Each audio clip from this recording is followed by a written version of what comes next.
The courtroom became very quiet as Ralph Natale lifted his right hand. The year was 2001, and everyone in the federal courthouse was staring at the man with silver hair in the witness box. He was 66 years old, and he carried himself like a person who had always been shown respect. His shoulders were straight, his chin was high, and his nice suit was perfect, even with what was happening. But this was not a trial where Ralph Natale was the one being accused. This time, he was speaking as a witness to help the government. In the room, reporters moved closer in their chairs. Police officers looked at each other as if they knew something important. And at the table for the accused, Joseph Skinny Joey, Merlino the showy and charming gang leader, who once saw Ralph as his teacher, stared straight forward. His teeth were pressed tightly together. The young gangster would not look at his former leader's eyes. For the very first time in the long and violent story of the American Mafia, a current gang boss had decided to help the government. He was not just any helper, but the boss himself, the man who had climbed all the way to the very top of the Philadelphia crime family, only to do the thing that generations of gangsters had chosen to die rather than do. He broke the holy rule of omerta, the promise of silence. This situation was almost impossible to understand. How can a man spend his whole life building a name as a ruthless killer, a faithful follower, and a frightening threat, only to turn against everything he said he believed in? What changes a street legend who coldly ordered murders into a person who sits in a witness box and tells the government the family's most hidden secrets? This is the tale of Ralph Natale, a man who showed all the confusing parts of the American Mafia in its final years. It is a story about wanting power and about betrayal, about loyalty and staying alive, about control and being overly afraid. It is the story of a man who waited his whole life to become the boss, reached that dream when he was 60 years old, and then saw it all fall apart in less than 4 years. Even more amazing, it is the story of how he managed to stay alive to talk about it. Before we go deep into this unbelievable true story, I want to know where you are watching from and what time it is there. Please leave a comment below to tell me. If you enjoy true crime stories that explain the complicated parts of gang life, press that subscribe button right now. And if you are already interested by Ralph's story, please give us a like. It really helps us make more interesting, deep stories like this one for you. Now, let us return to where everything started. South Philadelphia, in the year 1935. Ralph Samuel Natale was born on March 6, 1935, in South Philadelphia. This was a place where the normal American dream and the American criminal world existed together in a complicated way. His grandparents had traveled from Italy around the year 1900. They were part of the big wave of people moving to America that changed its cities. They had survived the dangerous trip across the Atlantic Ocean and the hard adjustments to a new country, only to be hurt by the terrible Spanish flu sickness of 1918 that moved through Philadelphia's packed Italian neighborhoods like a fast wind. Young Ralph grew up in a home formed by sadness and difficulty. His father, Michael Natale, was himself connected to the Philadelphia crime family, running a small lottery business in the local area. Numbers running the lottery for working people that existed before government-approved gambling was one of the main ways Italian gang groups made money in the years before the big war. Every single day, normal people would place small bets on 3-number combinations, hoping for a big win that might change their lives. The mob controlled these businesses completely, and Michael Natale was one of their workers on the street.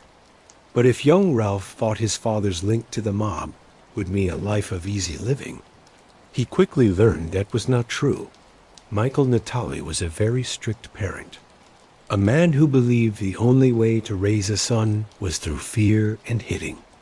Ralph would later remember how his father once beat him, terribly, just for coming home later than allowed, not just a talking to or being grounded, but a physical attack that left marks on his body and his mind that lasted. The connection between father and son was ruined from the beginning. Where some mob fathers brought their sons into the life with some pride, teaching them the methods and the rules, Michael Natale seemed to look at his son with dislike. The beatings happened often and were very cruel. For young Ralph, the streets of South Philadelphia started to seem more welcoming than his own house. And what streets they were. South Philadelphia in the 1940s and 1950s was a world of its own. A tight web of narrow streets, lined with brick homes all connected together, where Italian was spoken as much as English, where the smell of gravy never called sauce cooked on every stove on Sunday afternoons, and where the neighborhood social clubs worked as the unofficial government of the streets. In this world, everyone understood who was in charge.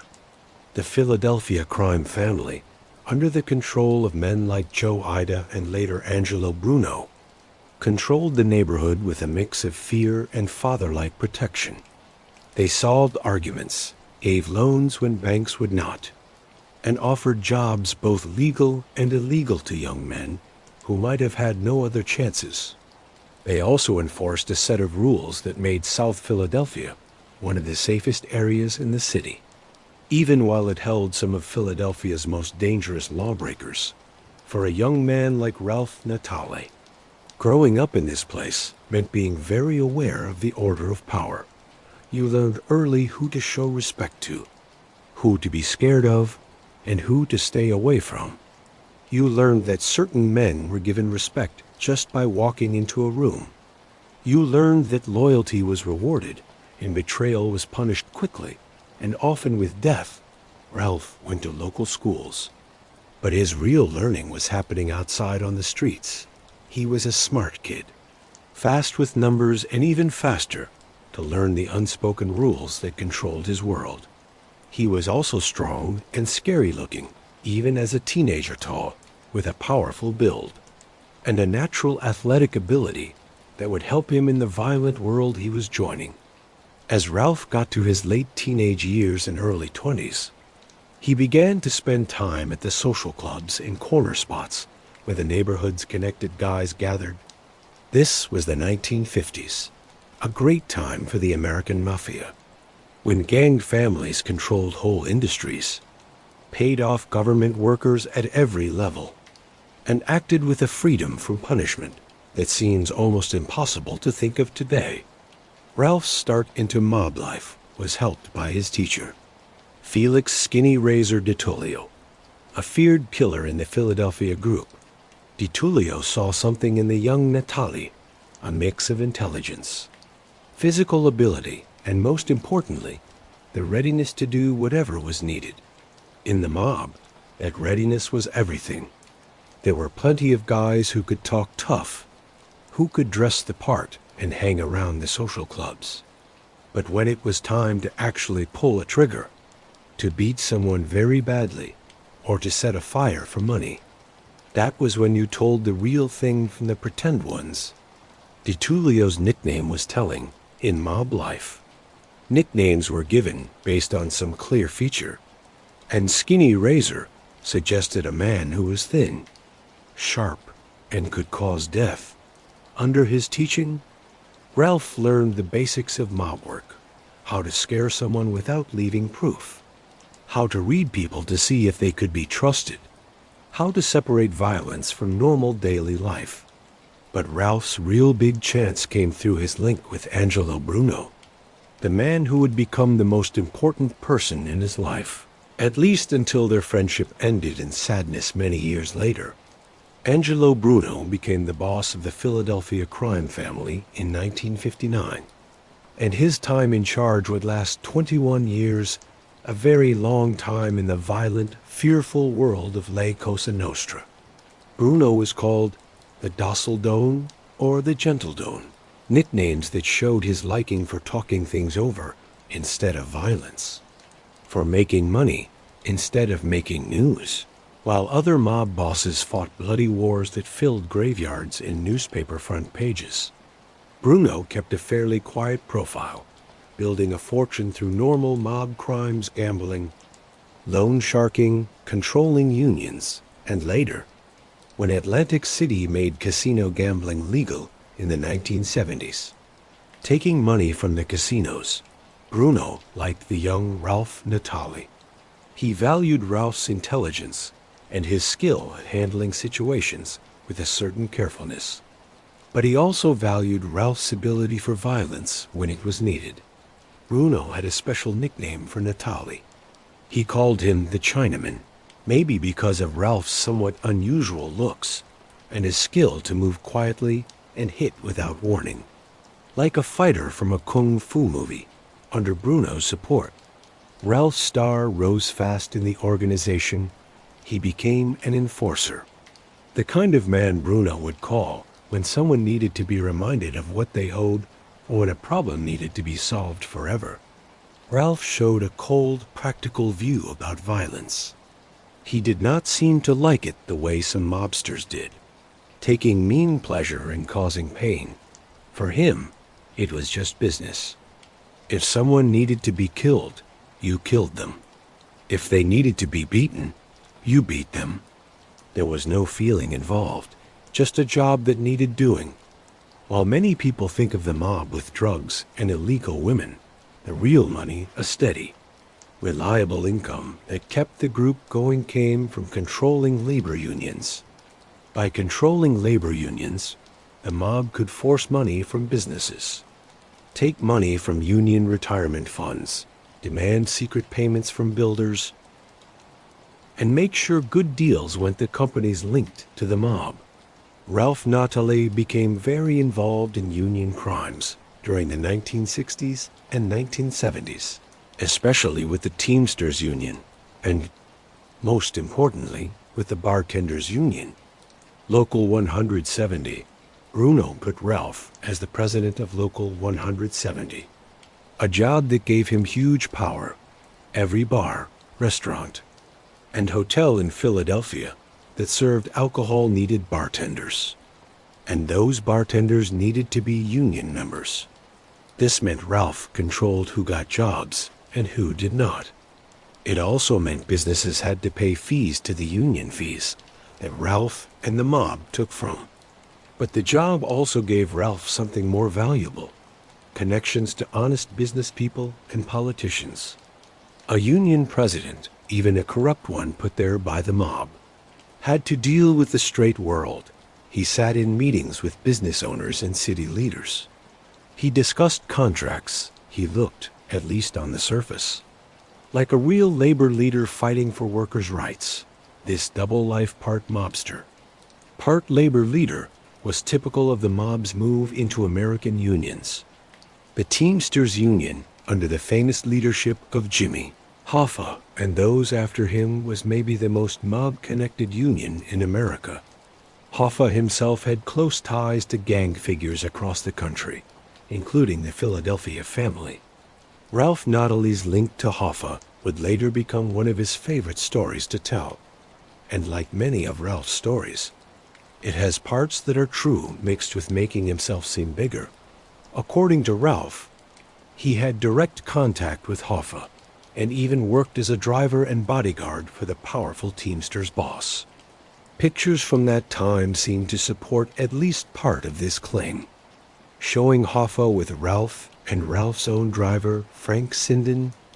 Whether Ralph was as close to Hoffa as he later said is still argued by mob history experts. But there is no doubt Ralph moved in circles that brought him near major figures in gang life and organized labor, two worlds that, in this time, were almost impossible to separate. In cities like Philadelphia, there is a moment in every mobster's life when they cross a line they can never step back from the first time they kill someone. For Ralph Natale, that moment came in 1970, and it perfectly shows the easy cruelty of mob culture. George Finney was a con artist. The kind of small-time trickster who tried to use his link to mob figures to make himself seem bigger. He had run different scams, but Finney made a deadly mistake. He insulted Angelo Bruno and Ralph Natale. The insult itself has been lost over time. Maybe it was a joke that went too far. Maybe it was a challenge to their authority. In mob culture, the exact type of insult almost did not matter. What mattered was that respect had been broken. Bruno gave Ralph the order, and Ralph did it. George Finney was murdered. His body was hidden in a way that left no doubt about who was responsible. It was Ralph's first known murder, but it would be far from his last. The killing built Ralph's name as someone who could be trusted to do what was needed. In the mob, this is maybe the most valuable name you can have. Plenty of people can make money. Plenty of people can run operations. But when it comes to actually pulling the trigger, actually ending a person's life, many people fail. Ralph Natale did not. Over the next 10 years, Ralph continued to build his name and his income. He was involved in many crimes gambling businesses, loan sharking, the bartenders union, and more and more. The new area for gang crime in the Mid-Atlantic region. Atlantic City in 1976. New Jersey voters approved a vote to make casino gambling legal in Atlantic City. For the mob, this was like Christmas, New Year's, and every birthday all at once. Here was a chance to control, or at least take money from, a whole new industry that would create billions of dollars. The Philadelphia family, under Angelo Bruno's leadership, was in a particularly good place to profit from Atlantic City's change. Philadelphia was the closest big city to Atlantic City, connected by the Atlantic City Expressway. Many of the building companies that would build the casinos had mob links. The unions that would staff the dealers, bartenders, and repair workers were mob-controlled. And the businesses that would supply the casino's linen services, food sellers, trash removal could all be influenced or controlled by gang crime. Ralph Natale was very involved in the Philadelphia mob's Atlantic City actions. He helped force the family's way into different building projects and union jobs. This often meant scaring non-mob builders, paying off union leaders, and sometimes using violence to make sure people listened. But Atlantic City also got the attention of other mob families, especially the strong New York families, who were not happy to let Philadelphia have all the access to this new gold mine. Fights over territory came up, and with them came the chance for violence. The mob's Atlantic City actions also got intense watching from law enforcement, the FBI, state police, and local authorities. All knew gang crime was moving into the new casino industry, and they made it a main goal to build cases against mob figures involved in Atlantic City crimes. For Ralph Natale, this increased law enforcement watching would have terrible results. In 1979, he was charged with arson for firebombing a furniture store in an insurance fraud plan. The store owner had been paying protection money to the mob and had agreed to have his store burned so he could collect insurance money. With the mob taking a part, when looked into, the plan fell apart, and Ralph was named as one of the people who did it. He was given a sentence of 12 years in federal prison, but his legal troubles were far from over. The next year, 1980, while still waiting to go to federal prison on the arson charge, Ralph was found guilty on drug charges, specifically taking part in a drug deal involving 500,000 Quaalude pills and 10 kilograms of cocaine. This guilty verdict brought an extra 15-year sentence. Ralph Natale, who had spent the 1960s and 1970s building his name and his power inside the Philadelphia mob, was suddenly facing a combined sentence of 27 years in federal prison. He was 44 years old when he went in, and if he served his full sentence, he would be 71 before he got out too old to ever get back his place in the organization. But Ralph would serve only 15 years, and what happened during those years would shape the rest of his life and the future of the Philadelphia mob. When Ralph Natale entered the federal prison system in 1979, he entered a world that many mobsters knew well. Federal prisons in the late 1970s and through the 1980s were filled with gang crime figures. Unlike state prisons, which held a more mixed group of lawbreakers, federal places were where the mob guys, the white-collar criminals, and the big drug sellers ended up. This made a strange situation. Mob guys in prison often lived better than they would have in state places. They had connections. They had money on the outside.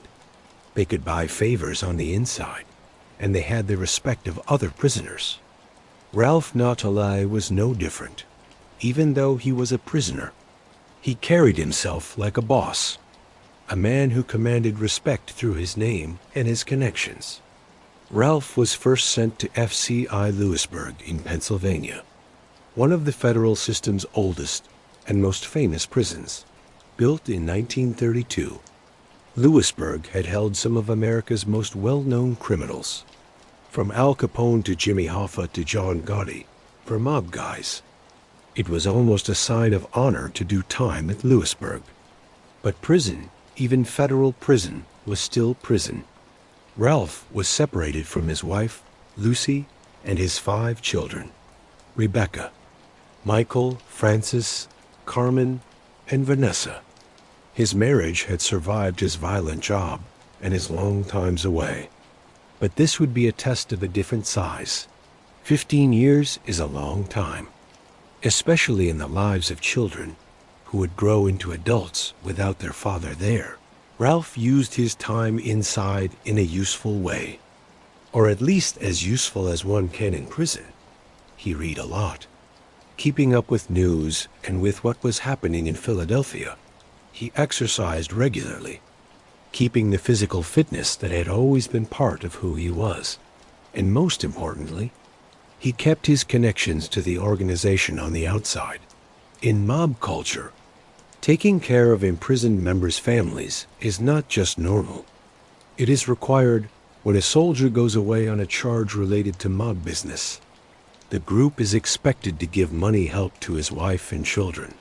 This is not charity, it is insurance. The imprisoned mobster needs to know his family is being cared for, so he does not feel desperate enough to help the authorities. And the family needs to see that loyalty to the organization is rewarded, even when things go wrong. But even as Ralph tried to keep his connections and his place, the world outside was changing in ways that would have deep effects on his future. March 21st, 1980, less than a year after Ralph entered prison, Angelo Bruno was murdered. The boss who had ruled Philadelphia for 21 years, who had taught Ralph and given him his start, was shot in the head while sitting in a car outside his home. The killer, later named as John Stanfa, fired a shotgun through the car window at close distance. Bruno died immediately. For Ralph Natale, sitting in a federal prison, the news must have been crushing. Bruno had been more than just his boss. He had been his teacher, his protector, and in some ways, a father figure, certainly a better father figure than Michael had ever been. But the killing of Angelo Bruno was just the start of what would become one of the bloodiest times in Philadelphia mob history. Bruno's death made a power-empty space, and in mob culture, power-empty spaces are always filled with violence. The man who came out as Bruno's replacement was Philip Chicken Man Testa, called that because of his work in the chicken business. Testa's rule lasted exactly 1 year.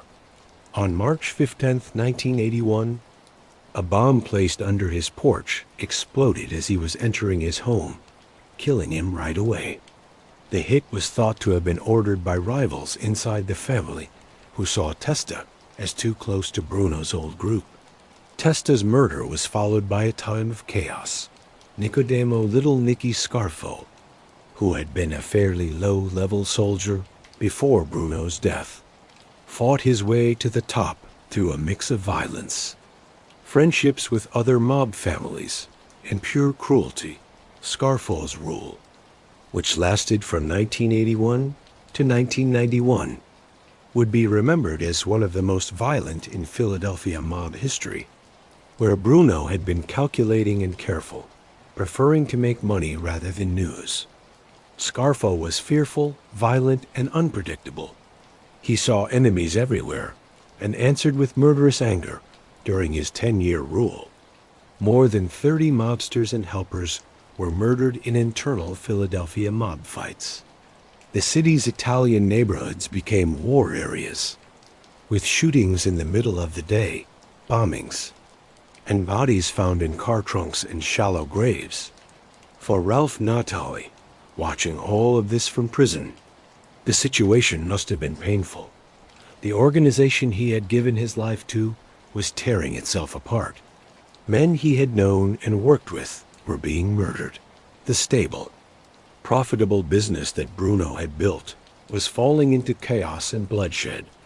But there was also a chance in this chaos, a chance that Ralph would begin to see as the 1980s turned into the 1990s. If the old group was wiping itself out, if the organization was in pieces, then maybe when he got out, there would be room for someone like him to step in and bring back order.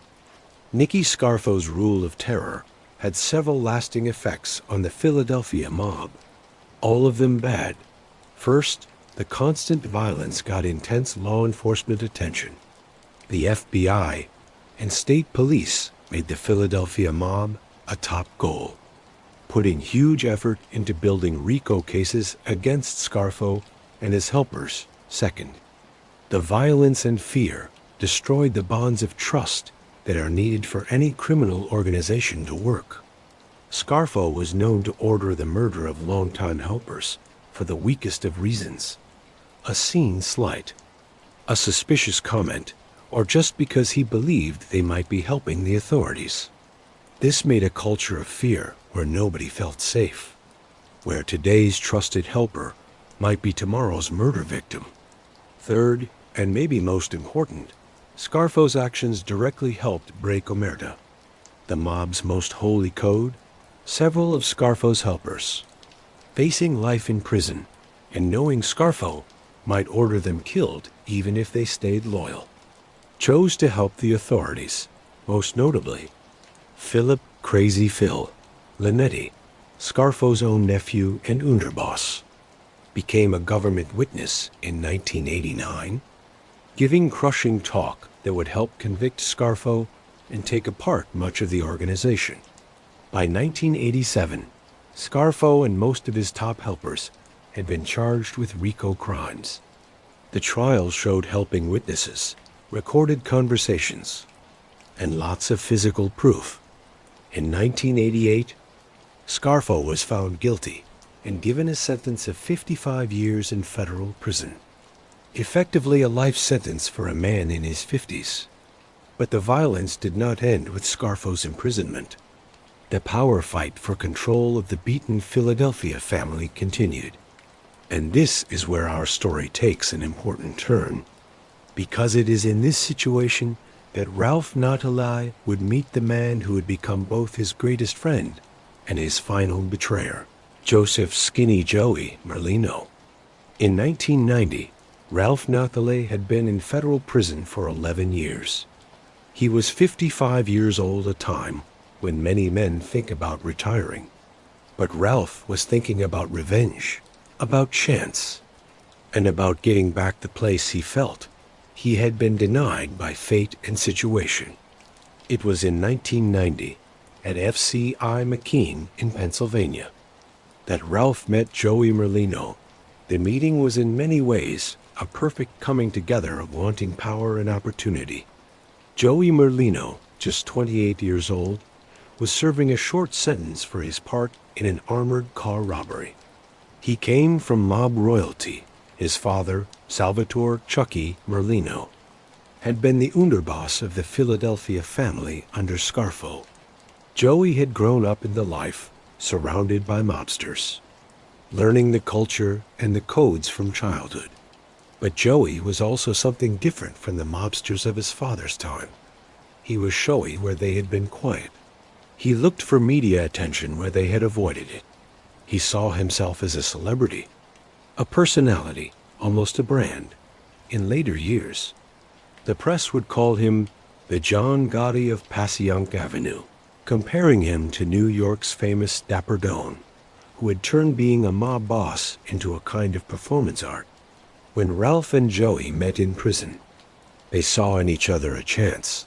For Ralph, Joey stood for youth, charm, and connections to a new group of South Philadelphia mobsters who had grown up during the Scarfo years and were hungry for their chance at power. For Joey, Ralph stood for experience, realness, and connections to the old Bruno family organization that still got respect from other mob families. According to many sources, including Ralph's own later talk, the two men began planning to take over the Philadelphia family while they were still in prison. The current boss was John Stanfa, a Sicilian-born mobster who had been a driver for Angelo Bruno and who many believed had been part of Bruno's murder. Stanfa had been put as boss in 1991 by New York's Gambino family, which had big influence over Philadelphia mob business. But Stanfa was widely disliked by the American-born Philadelphia mobsters. They saw him as an outsider, a Sicilian who had been in prison during the whole Scarfo time and had not earned his place through the normal ways. The young South Philadelphia mobsters, especially those loyal to Joey Merlino, had no plan to take orders from someone they saw as a person who did not belong. Ralph and Joey's plan was bold. When they both got out of prison, they would fight a war against Stanfa's group, slowly removing his supporters until they could take control of the family. Ralph would be the boss. His age, experience, and connections to the old Bruno time gave him the realness they needed. Joey would be his underboss, the charming face of the organization who could gather the younger mobsters to their cause. It was a plan born in a prison cell, built on wanting power and anger, and meant to cover South Philadelphia's streets with blood. The war between the Merlino group and the Stanfa group began even before Ralph Natale was let out of prison. Joey Merlino got out in 1992 and immediately began getting soldiers for the coming fight. The team Ralph and Joey put together was a list of young South Philadelphia mobsters, many of whom would become well known in their own right. Michael Mikey Chong, Chong Coglini, George Borges, Orgesi, Gaetano Tommy Horsehead Scoffidi, Martin Marty Angelina, and Stephen Stevie Mazzone Ralph, still in prison but working as the planning mastermind, supposedly ordered the first hits from his cell. In 1990, even before Joey's release, the murder of Louis Irish Tuccillo had been done on Ralph's orders. Tuccillo was a bookmaker loyal to the Stanfa group, and his killing was meant to send a message. The old order was ending. 4 months later, James Jimmy Brooms Diodorio was shot 6 times while talking on the phone. Again, the murder was ordered by Natale as part of the plan to break Stanfa's control. When Joey Merlino was let out and began actively organizing the war, the violence grew dramatically. The years 1992 to 1995 saw a level of mob violence in Philadelphia that had not been seen since the early Scarfo years. Shootings happened in the middle of the day, car bombings aimed at mob figures. Hit teams walked the streets of South Philadelphia. One especially sad example of the war's cruelty was what happened to the Choncoglini brothers. The Choncoglini family had members on both sides of the fight. Michael Mikey Chong, Sean Codlini was with Ralph and Joey, while his brother Joseph was friends with Stanfa. In March 1993, Mikey Cianciaglini was shot and killed in a Philadelphia restaurant. The next year, Joseph Cianciaglini was shot in the head in an attempted hit. He lived but was left forever hurt-blind in one eye, deaf in one ear, with both mental and physical problems that would affect him for the rest of his life. This was the reality of mob wars. Brothers killing brothers, families torn apart, loyalties tested in the most cruel ways you can think of. For John Stanfa, the war was impossible to win, even with his connections to the strong Gambino family in New York. He could not control the streets of South Philadelphia. The young mobsters loyal to Merlino were cruel, fearless, and very familiar with the neighborhood's layout. They knew every alley, every social club, every place where Stanfa's people met. Stanfa tried different ways to fight the Merlino rebellion. In an unusual move, he got several men who were only partly Italian, including the Visi brothers, John and William.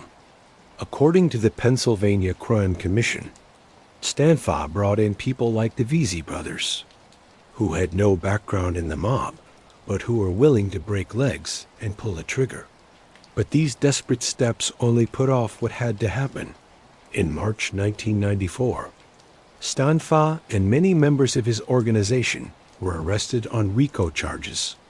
The case against them included proof of many murders, attempted murders, forcing money from people, and other crimes. In 1995, Stanfa was found guilty and given a sentence of life in federal prison. With Stanfa removed from power and most of his supporters either dead, in prison or hiding, the way was clear for Ralph Natale's return. On November 15, 1994, Ralph Natale walked out of federal prison. He was 59 years old in age when most men think about retiring, when thoughts turn to grandchildren and maybe a quiet place in Florida. But Ralph Natale was not most men. He had spent 15 years in prison, and during much of that time, he had been planning, plotting, and getting ready for this moment. The Philadelphia he returned to was very different from the one he had left in 1979. The old Italian neighborhoods were changing in who lived there. Many of the younger generations had moved to the suburbs. The social clubs that had been the heart of mob culture were empty shells. Their best days long past, and most importantly, the Philadelphia mob had been destroyed by internal fighting and federal cases. But for Ralph, this destruction stood for chance. The old group was gone, Bruno murdered, Scarfo in prison, Casta killed, Stanfa locked away. A whole generation of Philadelphia mobsters had been wiped out. And nature, as they say, hates an empty space. Joey Merlino had been let out of prison a month earlier, in October 1994, even though he was only 32 years old, less than half Ralph's age. Joey had come out as the real leader of the young South Philadelphia mobsters who had fought and won the war against Stanfa. But Joey was smart enough to know that he needed realness. He needed someone who could command respect from other mob families, someone who had connections to the old Bruno organization. That someone was Ralph Natale.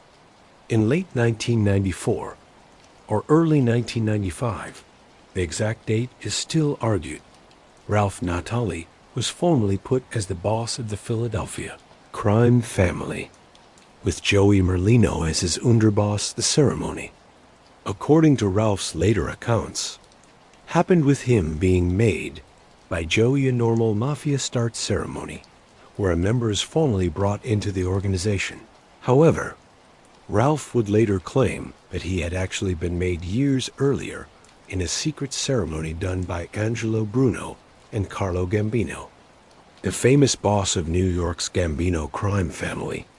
Whether this claim is true or just Ralph making his past seem better is still argued by mob history experts.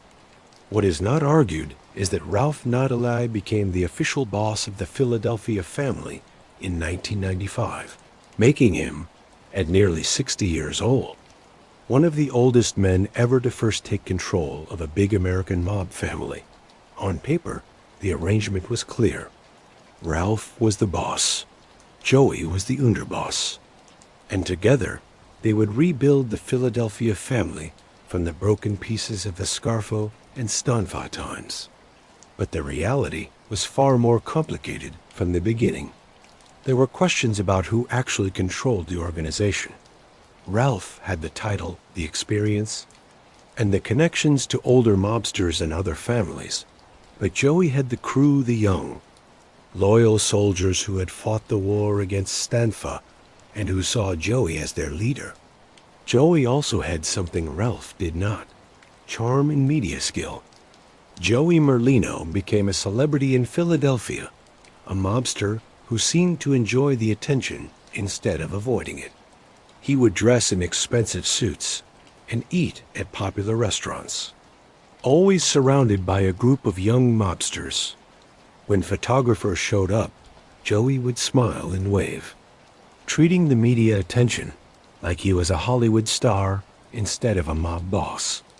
He held Christmas parties for homeless people and gave away turkeys at Thanksgiving in housing projects, making a Robin Hood image that worked well in the press. The Philadelphia media loved it, calling him the John Gotti of Passyunk Avenue, a reference both to New York's famous Dapper Doan and to Passyunk Avenue, one of South Philadelphia's main streets, like Gotti. Joey seemed to believe that being a mob boss was a kind of performance, that style was as important as the real work. But this behavior worried many in the mob world, including, eventually, Ralph Natale. The old-school mobsters believed in keeping a low profile, in making money quietly and avoiding the spotlight that always brought law enforcement attention. Joey's way was the opposite. He seemed to look for attention, to enjoy the fame, to treat being a mobster like being a celebrity. Ralph, for his part, tried to keep a lower profile, though he too enjoyed the signs of power after 15 years of prison life without things. He moved to a comfortable home in suburban New Jersey, drove nice cars, and often went to the same restaurants and social clubs as Joey. But he tried to do it with more care, more awareness of the watching eyes of law enforcement. The partnership between Ralph and Joey was from the beginning built on needing each other rather than truly trusting or respecting each other. Ralph needed Joey's crew and Joey's connections to the younger generation. Joey needed Ralph's realness and experience. But these needs did not turn into real loyalty or friendship. They were two men who wanted power, sharing control, and in the mob world, shared control rarely lasts, even with the internal tensions. Ralph and Joey did work together to rebuild the Philadelphia family's operations. The normal mob crimes, loan sharking, gambling, forcing money from people needed to be set up again and reorganized after the chaos of the Stanfa War. Loan sharking, one of the mob's most reliable money sources, was a particularly profitable crime. The operation was simple: loan money at very high interest rates to people who could not get credit through. Normal sources: gamblers, drug users, small business owners in money trouble. The interest rates, usually starting at 1 or 2% per week, meant that a $10,000 loan could quickly grow into a debt that could not be paid. And if borrowers could not pay, the results ranged from bad beatings to having their businesses taken over by the mob too. In extreme cases, death, gambling operations were similarly reorganized. Illegal sports betting, poker games, video poker machines, placed in bars and restaurants. All of these made steady income. The mob would place video poker machines in businesses throughout the city and southern New Jersey, taking a percentage of the profits. Bar owners who said no would find themselves facing threats or violence. But Ralph and Joey also knew that the world was changing, and they needed to change with it. Atlantic City, which had been such a gold mine for the Bruno organization in the late 1970s, was now heavily watched by law enforcement and state gaming authorities. The normal casino money-taking operations that had made earlier generations of mobsters rich were much harder to do in the 1990s. Instead, Ralph and Joey focused on labor unions and building. Ralph's old job as president of Bartenders Union Local 170 gave him a starting place. Though by the 1990s, federal watching had made it harder to simply put mob figures in union leadership jobs. Still, there were ways to have influence to guide contracts to mob-connected companies, to take secret payments from businesses that wanted labor peace. The building industry remained a particularly good ground for mob activity. Building projects needed many unions, carpenters, electricians, plumbers, laborers. The mob could influence which builders got work, could demand payments to make sure projects were not stopped by labor arguments, could take money from materials and labor costs. In the mid-1990s, with Philadelphia having various building booms, there was money to be made. One of Ralph and Joey's new ideas was the creation of what they called an executive board for the family. This was somewhat unusual in normal mafia structure, where the order was typically boss, underboss, consigliere, advisor, and then various captains who controlled their own crews. The executive board, as Ralph and Joey thought of it, was meant to give more members a voice in big decisions. It included Ralph, Joey, and several trusted captains: George Borghese, Guardisi, Gaetano Tommy Horsehead Scafidi, Martin Marti, Angelina, and Philip Philly Fay Casali. The idea, on the surface, was to make the organization more democratic, to avoid the kind of one-person rule that had marked the Scarfo time and led to so much anger and violence. But in practice, the executive board structure may have shown Ralph's insecurity about his place. He had the title of boss, but he knew that Joey had the loyalty of many of the soldiers. By making the board structure, Ralph could make sure that big decisions needed agreement, making it harder for Joey to simply ignore him or cut him out. The executive board met regularly at different places, restaurants, social clubs, sometimes at members' homes. They talked about ongoing operations, solved arguments, and planned new projects. According to recorded talks and later talk, these meetings could be surprisingly ordinary, with made men arguing about fairly small amounts of money or small hurts to their pride. But the meetings also showed the tensions simmering under the surface. Joey, young and quick to act, often wanted to move fast on chances or answer violently to seen disrespect. Ralph, older and more careful, advised patience and quiet action. Other board members would take sides, making groups within the already broken organization for a short time, maybe 2 years. From 1995 to 1997, Ralph Natale got to live the life he had always dreamed about. He was the boss, the head of a major American crime family. He had respect. He had money. He had power. After 15 years in prison and decades of being someone else's soldier, he was finally at the top. He held court at various South Philadelphia and southern New Jersey restaurants, where helpers and soldiers would come to show their respect, to ask permission for different projects, to give him envelopes of cash, his share of their earnings. This tradition, called kicking up in mob language, was both a money arrangement and a ritual of respect. By giving the boss his share, you recognized his authority. Ralph lived well during these years. He had money for nice clothes, good food, comfortable places to live. He could help his children with money, play the role of the successful family leader. After years without things in prison, the material comforts must have felt especially good. He also enjoyed the respect that came with the job. When he walked into a restaurant, people noticed. When he spoke, people listened.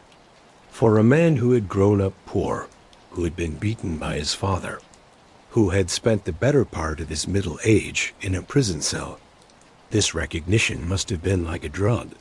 But even during this short golden time, there were signs that the life Ralph had reached was built on an unstable base.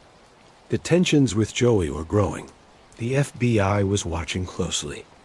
And Ralph's own decisions, especially about drug selling, were making problems that would finally destroy everything he had built.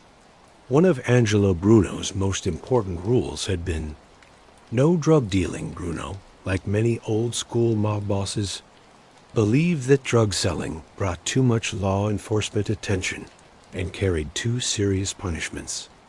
If a soldier got caught with gambling or loan sharking, he might do a few years, but drug selling, especially after the harsh federal sentencing rules of the 1980s, could mean life in prison, and men facing life in prison were much more likely to help the authorities. Breaking the code of omerta, but by the 1990s, this rule had become harder and harder to make people follow.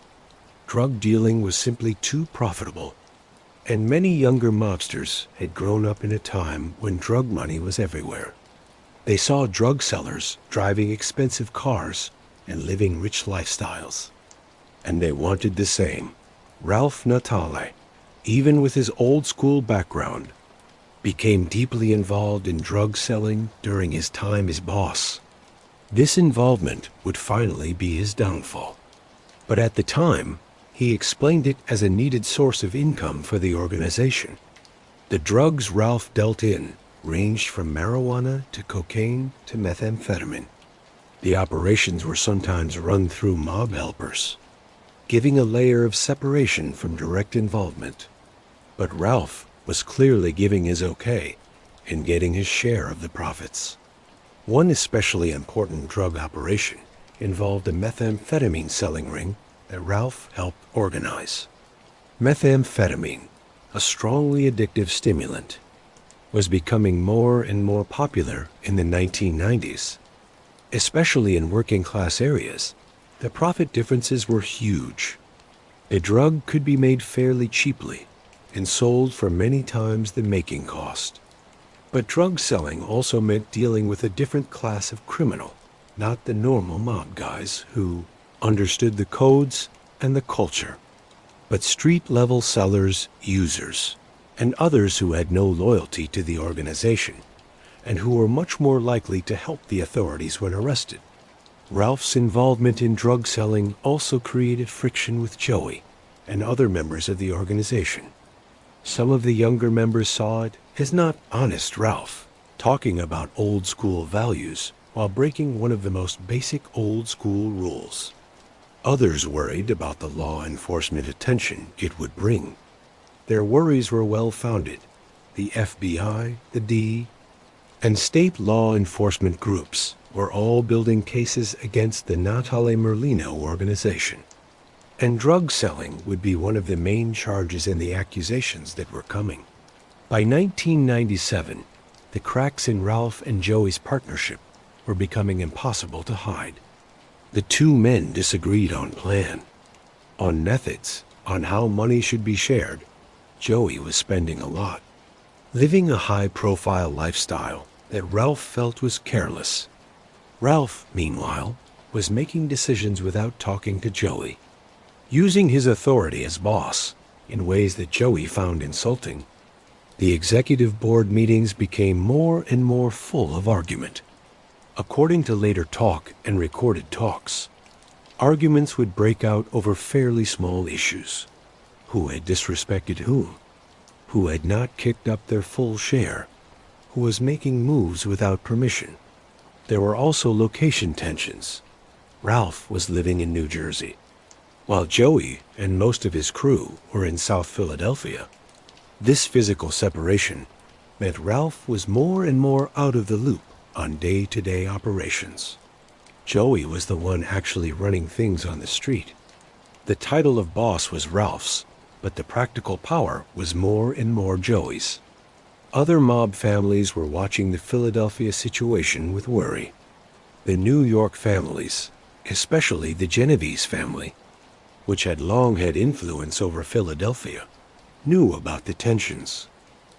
At different points, sit-downs were held with people from New York to try to settle arguments and keep the peace. But these steps were temporary fixes to basic problems.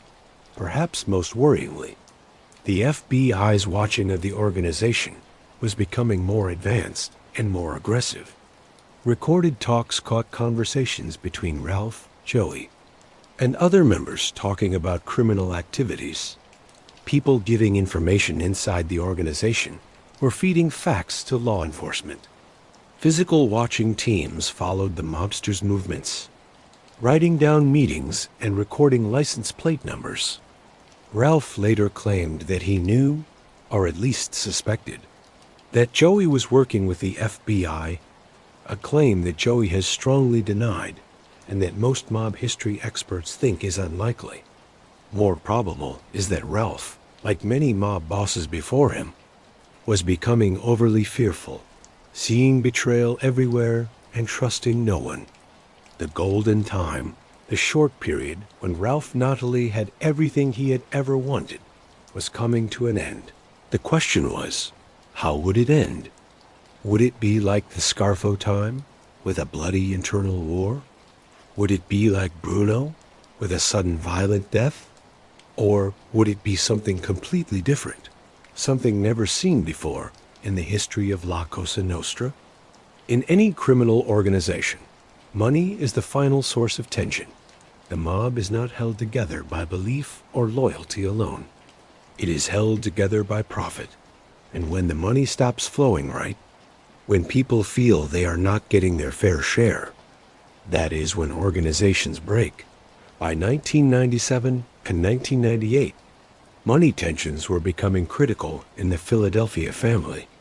Ralph believed he was not getting his proper share as boss. According to mob tradition, the boss got a percentage of every important score, every major gambling operation, every loan shark list, every successful plan.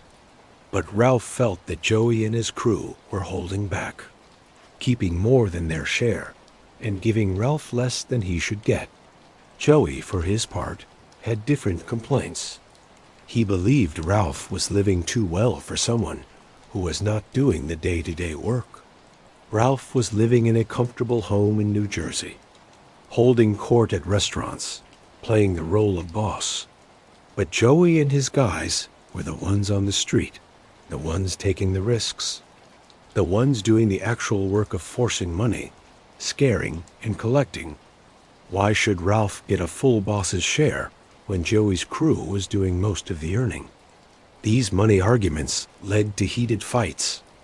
According to recorded talks and later talk, one especially full of argument meeting involved a fight over money from video, poker machines placed in different bars and restaurants.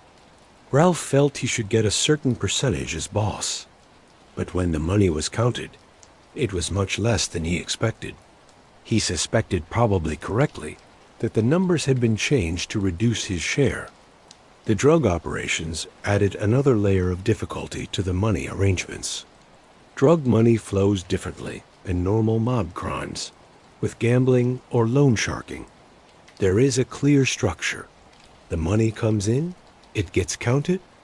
Percentages are given out according to rank and involvement. But with drugs, there is more chance for people to take secretly, to hide profits, to claim that police takings or bad deals reduced the amount. Ralph's fear about money was made worse by his awareness of his age and his place. He was in his early 60s now, and he knew his time as an active earner was limited.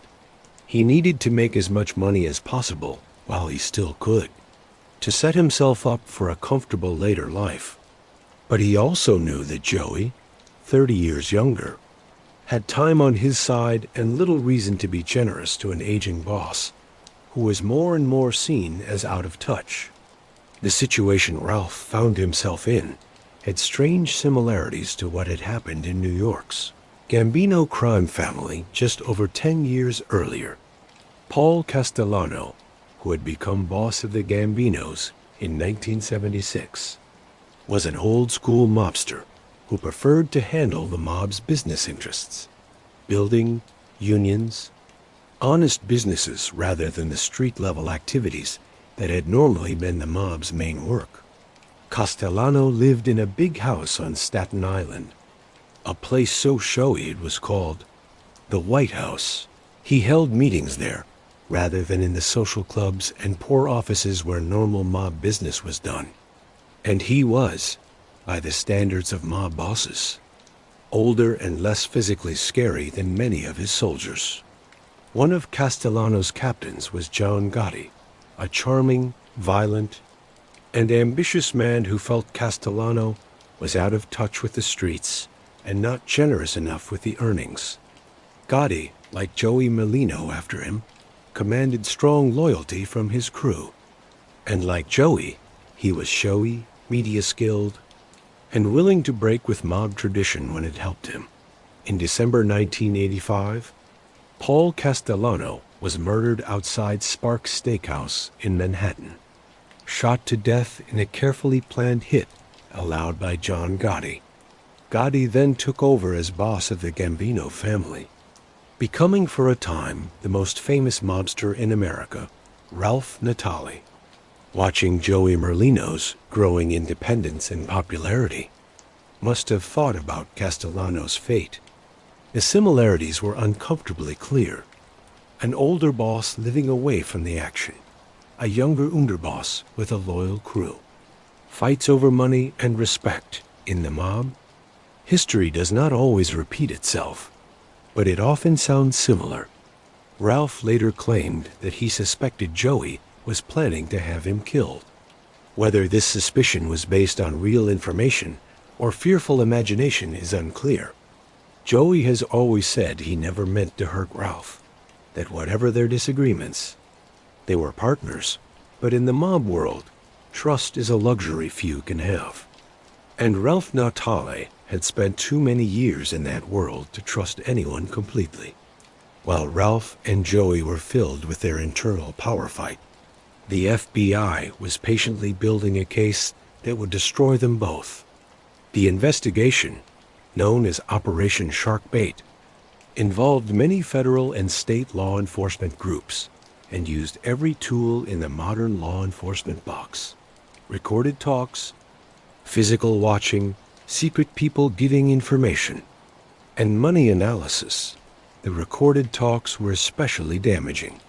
Federal agents had gotten okay to tap phones and put listening devices in places where Ralph, Joey, and other family members did business. Some of the most incriminating conversations happened at a restaurant called Dante and Luigi's in South Philadelphia, a family-run Italian restaurant that had been serving real Italian food since 1899, and that had, unfortunately for its owners, also become a favorite meeting place for Philadelphia mobsters. The tapped conversations caught Ralph and Joey talking about drug deals, forcing money plans, and various other criminal activities, even more damaging. The taps caught the growing anger between Ralph and Joey, with both men making bad comments about each other when talking to other family members. The FBI also had people giving information inside the organization, not made members, but helpers who gave information about meetings, activities, and the organization structure. These people giving information were carefully handled to protect who they were, as being shown as a person giving information in the mob world was effectively a death sentence. Physical watching teams followed Ralph, Joey, and other members, writing down their movements and their connections. The FBI took pictures of meetings, noted who was meeting with whom, and slowly put together the organization's order and operations. By early 1998, the case was nearly complete. Federal prosecutors had proof of drug selling, forcing money from people, loan sharking, and various other charges. They had recorded conversations, talk from people giving information, and money records. The accusations were being prepared, Ralph and Joey, both too filled with their own power fight, did not fully understand the danger they were in. The end was coming. The question was, what would they do when the handcuffs finally clicked shut? Would they stand up like men, as the mob code demanded, accepting their fate and doing their time without complaint? Or would they choose a different path, one that until then had been almost unthinkable for a mob boss? The year 1998 was one of growing tension and fewer choices for Ralph Natale. The fights with Joey had reached a point where the partnership was effectively over in everything but name. Ralph was still called the boss, but he had little real control over Joey's crew or the family's day-to-day operations. In the summer of 1998, a meeting was held that, according to Ralph's later talk, convinced him he was in danger of being killed. The meeting involved Joey and several other high-ranking members of the organization, and Ralph believed they were talking about either removing him as boss or, worse, having him killed. Ralph claimed that a friend inside the organization warned him there was a plan against him, that Joey and others had decided he was a problem that needed to be removed. Whether this plan actually existed or was a product of Ralph's fear is still argued. Joey has always denied he ever planned to hurt Ralph. But what is important is that Ralph believed it. And in the mob world, what you believe often matters more than what is really true. If Ralph believed his life was in danger, he would act on that belief. Around this same time, the FBI strengthened their efforts to flip Ralph Natale, to get him to help the government. Federal agents knew about the tensions between Ralph and Joey. They had heard them on the recorded talks. They knew Ralph was in a weak position. And they knew Ralph, at 63 years old, was facing the chance of spending the rest of his life in prison if found guilty on the charges they were preparing. Federal prosecutors had successfully flipped several Philadelphia mobsters over the past 10 years, but never anyone at Ralph's level. Getting a current mob boss to help would be something never seen before. It would also be very valuable, as Ralph could give talk about not just the Philadelphia family, but also about dealings with other families and about the wider operations of La Cosa Nostra. The FBI's way to Ralph was patient and strategic. They did not threaten him or pressure him at first. Instead, they presented him with a choice: spend the rest of your life in prison, or help us and we will protect you, give you a new life, and make sure you do not die behind bars.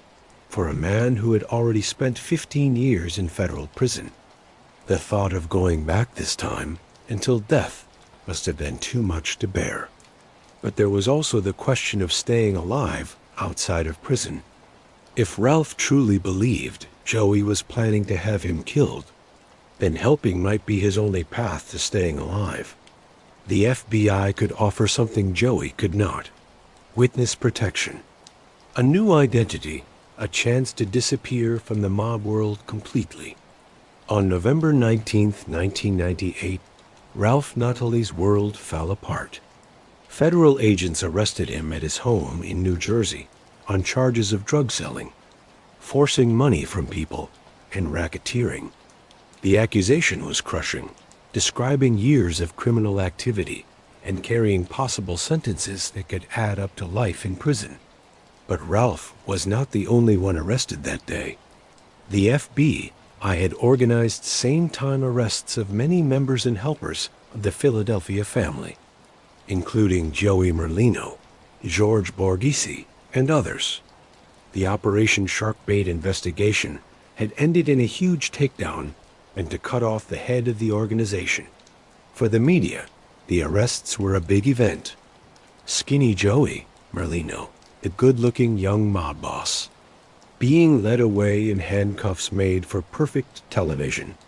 Ralph Natale, the older, more quiet boss, was a strong figure. The man who had waited until his 60s to finally become boss, only to be arrested less than 4 years into his rule. The charges laid out in the accusation showed a criminal organization doing almost every normal mob crime. Drug selling, forcing money from people, loan sharking, illegal gambling. The proof included recorded talk from helping witnesses, and papers of various criminal plans for Ralph.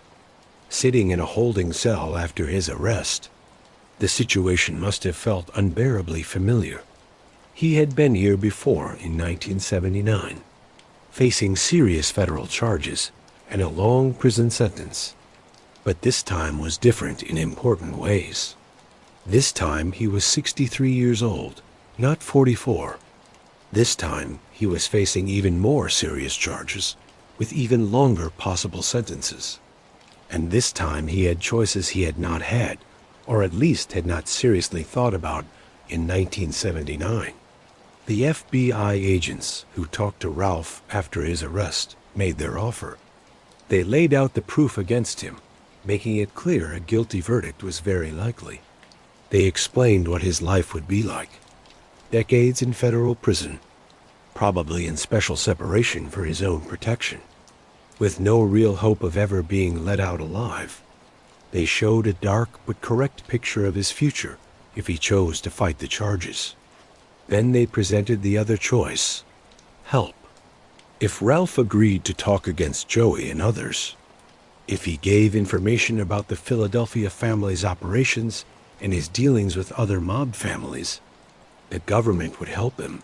They would suggest a reduced sentence. They would put him in witness protection. They would give him a chance at a life outside of prison, even if it meant living under a new identity in a place far from Philadelphia. For weeks after his arrest, Ralph fought with this decision. He talked with his lawyers, with his family, and most importantly, with his own sense of right and wrong. The decision to help federal authorities, to become what mobsters called a rat, was not just a legal plan.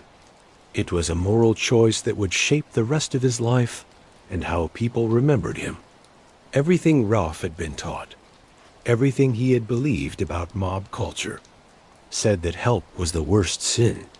Better to die in prison than to talk against your own people. Better to take your secrets to the grave than to say them out loud in a courtroom. This was the code of omerta, the blood promise that every made member of the Mafia swore to keep. But there was another voice in Ralph's head, a voice that asked practical questions.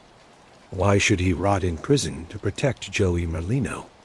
A man Ralph believed had been planning to kill him? Why should he die behind bars to keep a code that many other mobsters had already broken? Why should he give up everything, his freedom, his life, any chance of a future, for an organization that had given him so little? And there was the age factor. Ralph was 63 years old. Most men at that age think about retiring, about enjoying their remaining years. The idea of spending those years in a federal prison cell, dying alone in a prison hospital, was a terrible horror that younger mobsters might not fully understand. Ralph had already lost 15 years of his life to prison. How could he bear to lose the rest? In late December 1998, Ralph Natale made his decision. He would help federal authorities. He would become a government witness. He would talk against Joey Merlino and anyone else the government wanted him to talk against. He would break omerta. The news, when it got out, sent shock waves through the American Mafia. Soldiers had flipped before. Captains had flipped before, even underbosses. Like Phil Lanetti in the Scarfo organization, had become witnesses, but never a current boss. never the man at the top of a major crime family. This was something never seen before inside the mob. The reaction was one of anger and disbelief. How could a boss, a man who had supposedly lived the life for decades, who had killed for the organization, who had done hard time without complaint, how could such a man become a rat? It broke every rule of mob culture, every code La Cosa Nostra was supposedly built on. Orders went out. Ralph Natale was to be killed on sight. The formal mob term is getting his button taken, meaning his status as a made member was taken away, and he was marked for death. Any mobster from any family who met Ralph was allowed, indeed, expected to kill him. But Ralph was already beyond their reach the moment he agreed to help. The FBI moved him into protective keeping. He was housed in safe places, moved often, and guarded all the time for the rest of his life. Ralph Natale would need to be watchful, always looking over his shoulder, never quite able to relax, because somewhere out there, someone might be looking for him. Ralph's help with federal authorities was wide and detailed. For months, he met with FBI agents and federal prosecutors, walking them through his life in the mob, his knowledge of the Philadelphia family's operations, and his dealings with other crime families. The question sessions were complete. Federal agents would ask Ralph about specific events, specific people, specific conversations. They would show him recorded talk proof and ask him to explain what was being discussed. They would show him watching photos and ask him to name the people in them. They would follow the flow of money through different operations and ask Ralph to explain the organization, structure that made those operations possible. Ralph gave information that went far beyond just the Philadelphia family. He talked about meetings with members of New York's 5 families, the Gambino, Genovese, Lucchese, Colombo, and Bonanno families.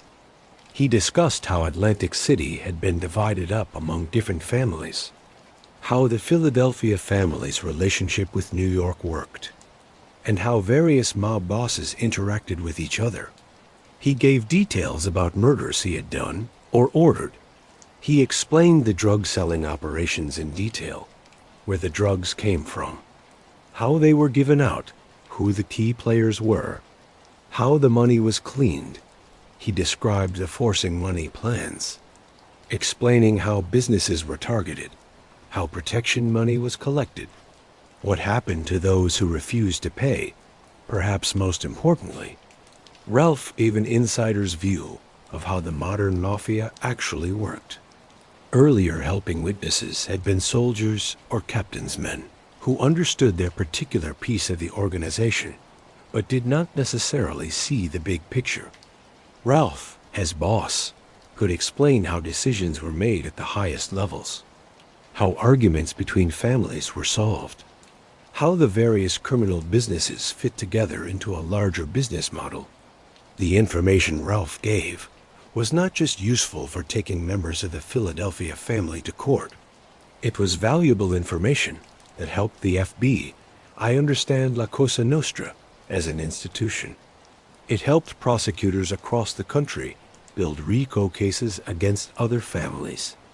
It gave law enforcement insights into how the mob was changing in answer to increased federal pressure and changing money conditions. Ralph's help ended in a series of trials where he talked as the government's star witness. The most important of these was the trial of Joey Merlino and other members of the Philadelphia family, which began in 2001. Walking into that courtroom to talk against his former underboss must have been one of the strangest experiences of Ralph's life. The courtroom was packed with media, law enforcement, family members of the accused, and curious people watching. At the defense table sat Joey Merlino and other men Ralph had worked with, plotted with, and commanded. Now he was about to talk against them, to tell the government everything he knew, to send them to prison for decades. Joey, for his part, kept his calm through the trial. He dressed perfectly, as always, and treated the events with a mix of defiance and dark humor. When he looked at Ralph on the witness stand, it was with hate, but also perhaps with a certain sad recognition. This was the man who had been his boss, his partner, his co-plotter in rebuilding the Philadelphia family. And now he was the man trying to put Joey in prison for life. Ralph's talk was detailed and very damaging. He walked the jury through the structure of the Philadelphia family, explaining who held what jobs and who reported to whom. He described specific criminal axe murders, drug deals, forcing money plans in great detail. He confirmed recorded talk proof, explaining what was being discussed in the coded language mobsters often used on the phone. The defense lawyers, of course, attacked Ralph's believability with everything they had. They pointed out Ralph was a found guilty lawbreaker, an admitted murderer, a man who had broken every possible moral code. They highlighted his reasons for helping avoiding a life sentence, getting protection from the FBI, possibly making money from a book deal later.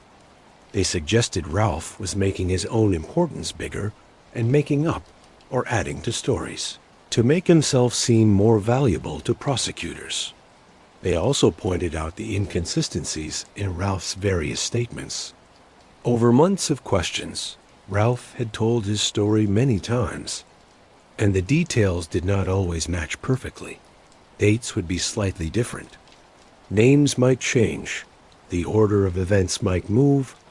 The defense argued these inconsistencies proved Ralph was not reliable, that his talk was basically made-up stories designed to please federal prosecutors. But the prosecution had more than just Ralph's word. They had the recorded talks, which supported much of what Ralph was saying. They had money records showing the flow of money through different plans. They had talk from other helping witnesses who confirmed parts of Ralph's story. And they had the physical proof of the crimes themselves, the drugs that had been taken, the businesses that had been forced for money, the victims who could talk about what had been done to them. The trial lasted for months, a hard process that laid bare the inner workings of the Philadelphia mob. When it was over, Joey Merlino was found guilty on some charges, but not guilty on others, including the most serious murder charges. He was given a sentence of 14 years in federal prison, a big sentence, but far less than the lifetime he might have received if all charges had stuck. Ralph talked in several other trials as well, helping prosecutors build cases against various mob figures. Each time he took the stand, he was doing something never seen before a former mob boss talking for the prosecution, explaining the secrets of La Cosa Nostra to juries, and giving proof that sent his former helpers to prison. The reaction inside the mob to Ralph's help was one of complete anger and disgust. In mob culture, there are levels of sin. A mobster might gamble too much, might have love affairs, might even take a little extra money from his share. These things might cause problems, but they are human failures, forgivable inside the context of mob life. But helping law enforcement, talking against your own people, breaking omerta, this is the unforgivable sin.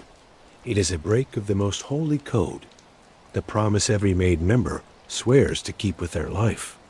And when a boss breaks that code, it is seen as the final betrayal, a ruin of everything the mob supposedly stands for. Inside the Philadelphia family, the reaction was especially bitter. The men who had served under Ralph, who had followed his orders, who had risked their freedom and their lives based on his leadership. These men felt personally betrayed. They had believed Ralph was a man of honor, a true mobster who understood the code.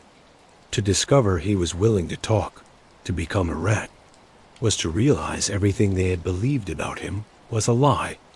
Joey Merlino, from prison, made his hate for Ralph clear in different ways. In caught conversations and through go-betweens, Joey would talk about Ralph in the worst terms.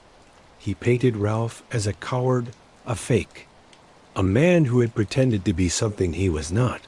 Joey placed himself as the true gangster, the man who stood up and took his sentence without helping, while Ralph had run to the government for protection. In other crime families, especially in New York, Ralph's help was seen as yet another sign of the Philadelphia family's weakness. The Philadelphia mob had once been respected, a solid operation that made money and handled its business with a certain skill.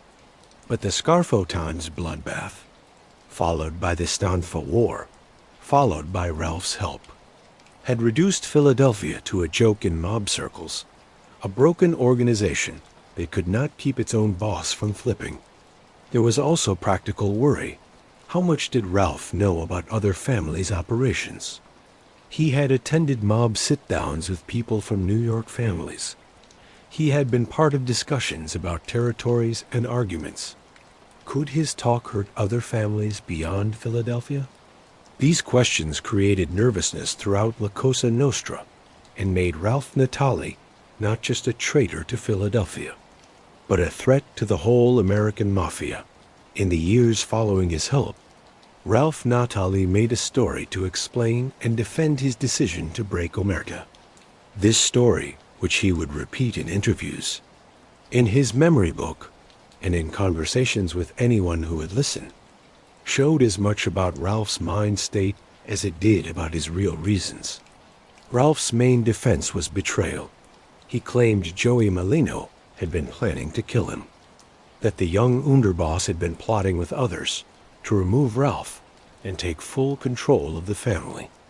According to Ralph, this meant Joey had broken the code first. You do not kill your own boss without okay from the commission, the ruling body of major mob families, since Joey had broken the rules. Ralph argued he was right in answering by helping the authorities. There were several problems with this thinking. First, it is not clear Joey actually was planning to kill Ralph. Joey has always denied it. And while there were certainly tensions between the two men, plotting to murder the boss is an extremely serious step that would have needed careful planning and outside okay. Second, even if Joey was planning something, the mob's code would call for Ralph to handle it through mob ways, looking for step-in from other families, calling a sit-down, perhaps having Joey killed. Not by running to the FBI, but Ralph needed this story. He needed to believe he was not simply a coward who chose help over prison, but rather a man who had been wronged and was right in his answer. The human mind is good at creating stories that let us live with our choices. And Ralph's mind was working hard to create a story he could live with. Ralph's second defense was disappointment with the mob itself.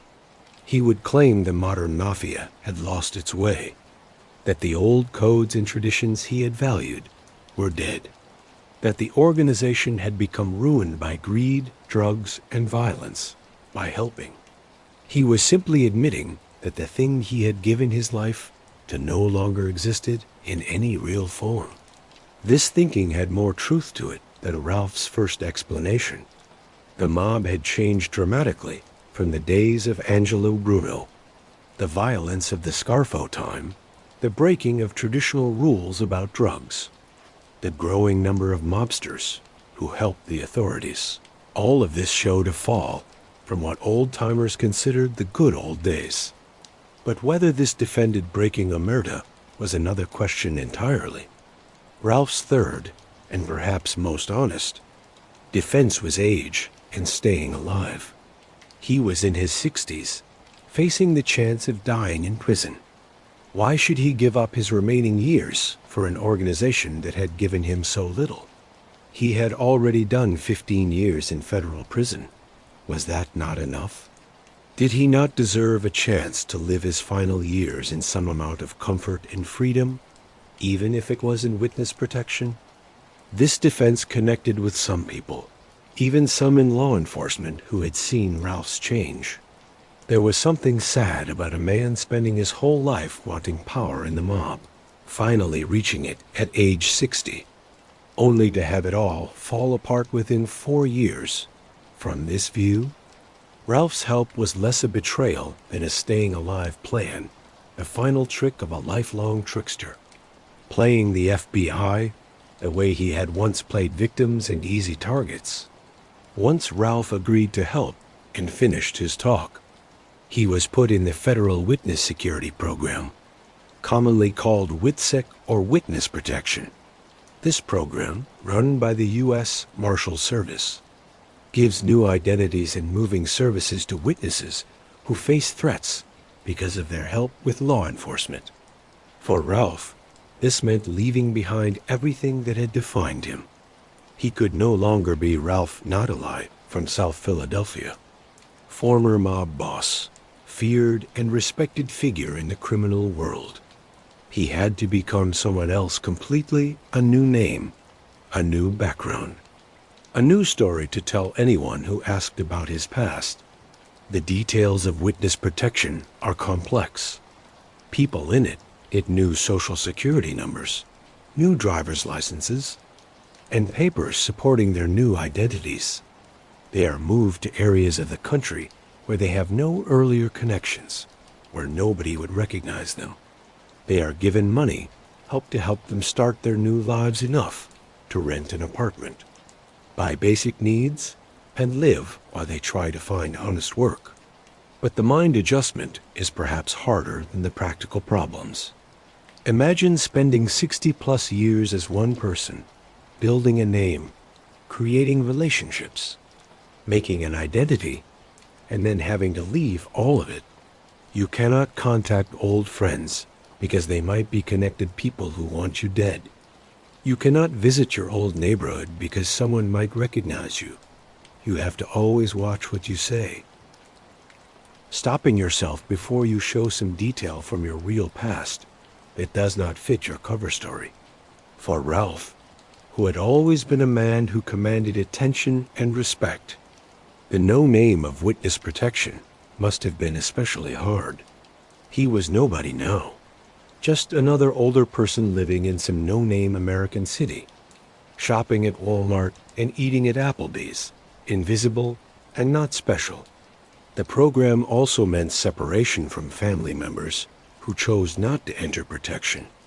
Some of Ralph's children and relatives wanted nothing to do with him after his help. They saw what he had done as unforgivable, a betrayal not just of the mob, but of them personally. Other family members kept some contact, but their relationships were necessarily strained and distant. Ralph got a reduced sentence for his help. He was given a sentence of 13 years, but served only 5 before being let out to witness protection. The government had kept its promise. Help meant freedom, or at least a version of freedom. But it was a strange, empty freedom, a life in the shadows instead of the spotlight, no name instead of respect. In 2003, while Ralph was still under protection, he published his memory book, Last Stone Standing, The Secret Life of Mob Boss Ralph Natale, written with Larry McShane and Dan Pearson. The book was Ralph's attempt to tell his own story, to control the story of his life, and perhaps to defend his decisions to himself and to the world. The book is an interesting and complex thing. On one hand, it is a detailed account of Ralph's life in the mob, filled with stories about murder, forcing money from people, and the inner workings of La Cosa Nostra. On the other hand, it is a work of self-defense and self-making bigger, with Ralph always showing himself in the best possible light. In the memory book, Ralph stresses his intelligence, his strategic thinking, and his importance to the organization. He claims close relationships with major mob figures that may or may not have been as important as he suggests. He presents himself as a man of belief who is forced to give up those beliefs by situations beyond his control. People who criticize the book, including many mob history experts and law enforcement officials who dealt with Ralph, Note its inconsistencies and exaggerations. Ralph had a way of making his own importance bigger, of claiming credit for things he may not have been directly involved in, of changing events to fit his preferred story. Some stories in the book go against talk Ralph gave in court or statements he made to FBI agents during his questions. But even with its problems, Last Stone Standing remains a valuable history paper. It gives an insider's view of the Philadelphia mob during an important time in its history. It offers insights into the mind of someone who gave their life to gang crime. And it shows the complex mind of a man trying to explain decisions that broke everything he once claimed to believe in. The book also caused argument inside the Witness Protection Program. Witnesses who publish memory books or give interviews walk a fine line. They are showing their continued existence and possibly making themselves easier to find. The U.S. Marshal Service generally does not encourage such publicity, but they cannot stop it. Ralph's decision to publish suggested either a belief he was safe enough that the risk was okay, or a need for attention and being seen as right that was stronger than safety worries. Beyond the book, Ralph gave many interviews over the years, appearing on television documentaries, sitting for interviews with crime reporters, and generally making himself available to media interested in the mob story. These appearances served many purposes for Ralph. First, they let him continue controlling his story. In each interview, Ralph could stress certain parts of his story, play down others, and present himself as he wanted to be seen, not as a rat, but as a survivor, a man who made hard choices in impossible situations. Second, the appearances gave being seen as right. Ralph had spent his life looking for respect and recognition. Even if he could not have the respect of mobsters anymore, he could have the attention of journalists, documentary filmmakers, and true crime fans. He was still somebody, still worth listening to, still had stories people wanted to hear. Third, and perhaps most in a selfish way, the media appearances could be made into money. Ralph got payment for some interviews and documentaries. For a man living on whatever money helped the Witness Protection Program gave, this income was important. What Ralph talked about in interviews was always focused on a few key ideas. He would talk about how the mob had changed, how the old codes were gone, how modern mobsters lacked the honor and discipline of earlier generations.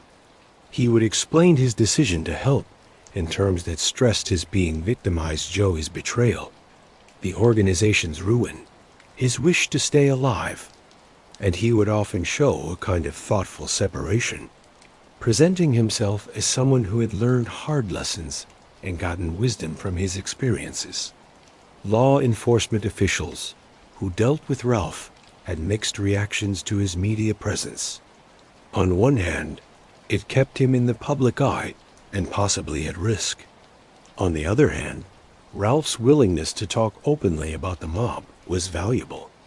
It took the mystery out of gang crime, showed would-be mobsters the reality of the life, and showed that the supposedly unbreakable code of omerta could indeed be broken. In his later years, Ralph Natale seemed to spend much time thinking about the meaning of his life, the choices he had made, and how people would remember him. These thoughts, caught in interviews and his memory book, show a man dealing with deep questions about loyalty, honor, success, and failure. One idea that came up again and again was Ralph's complicated relationship with the idea of loyalty. The mob culture he had lived in put huge importance on loyalty to your crew, to your family, to the organization, to the code.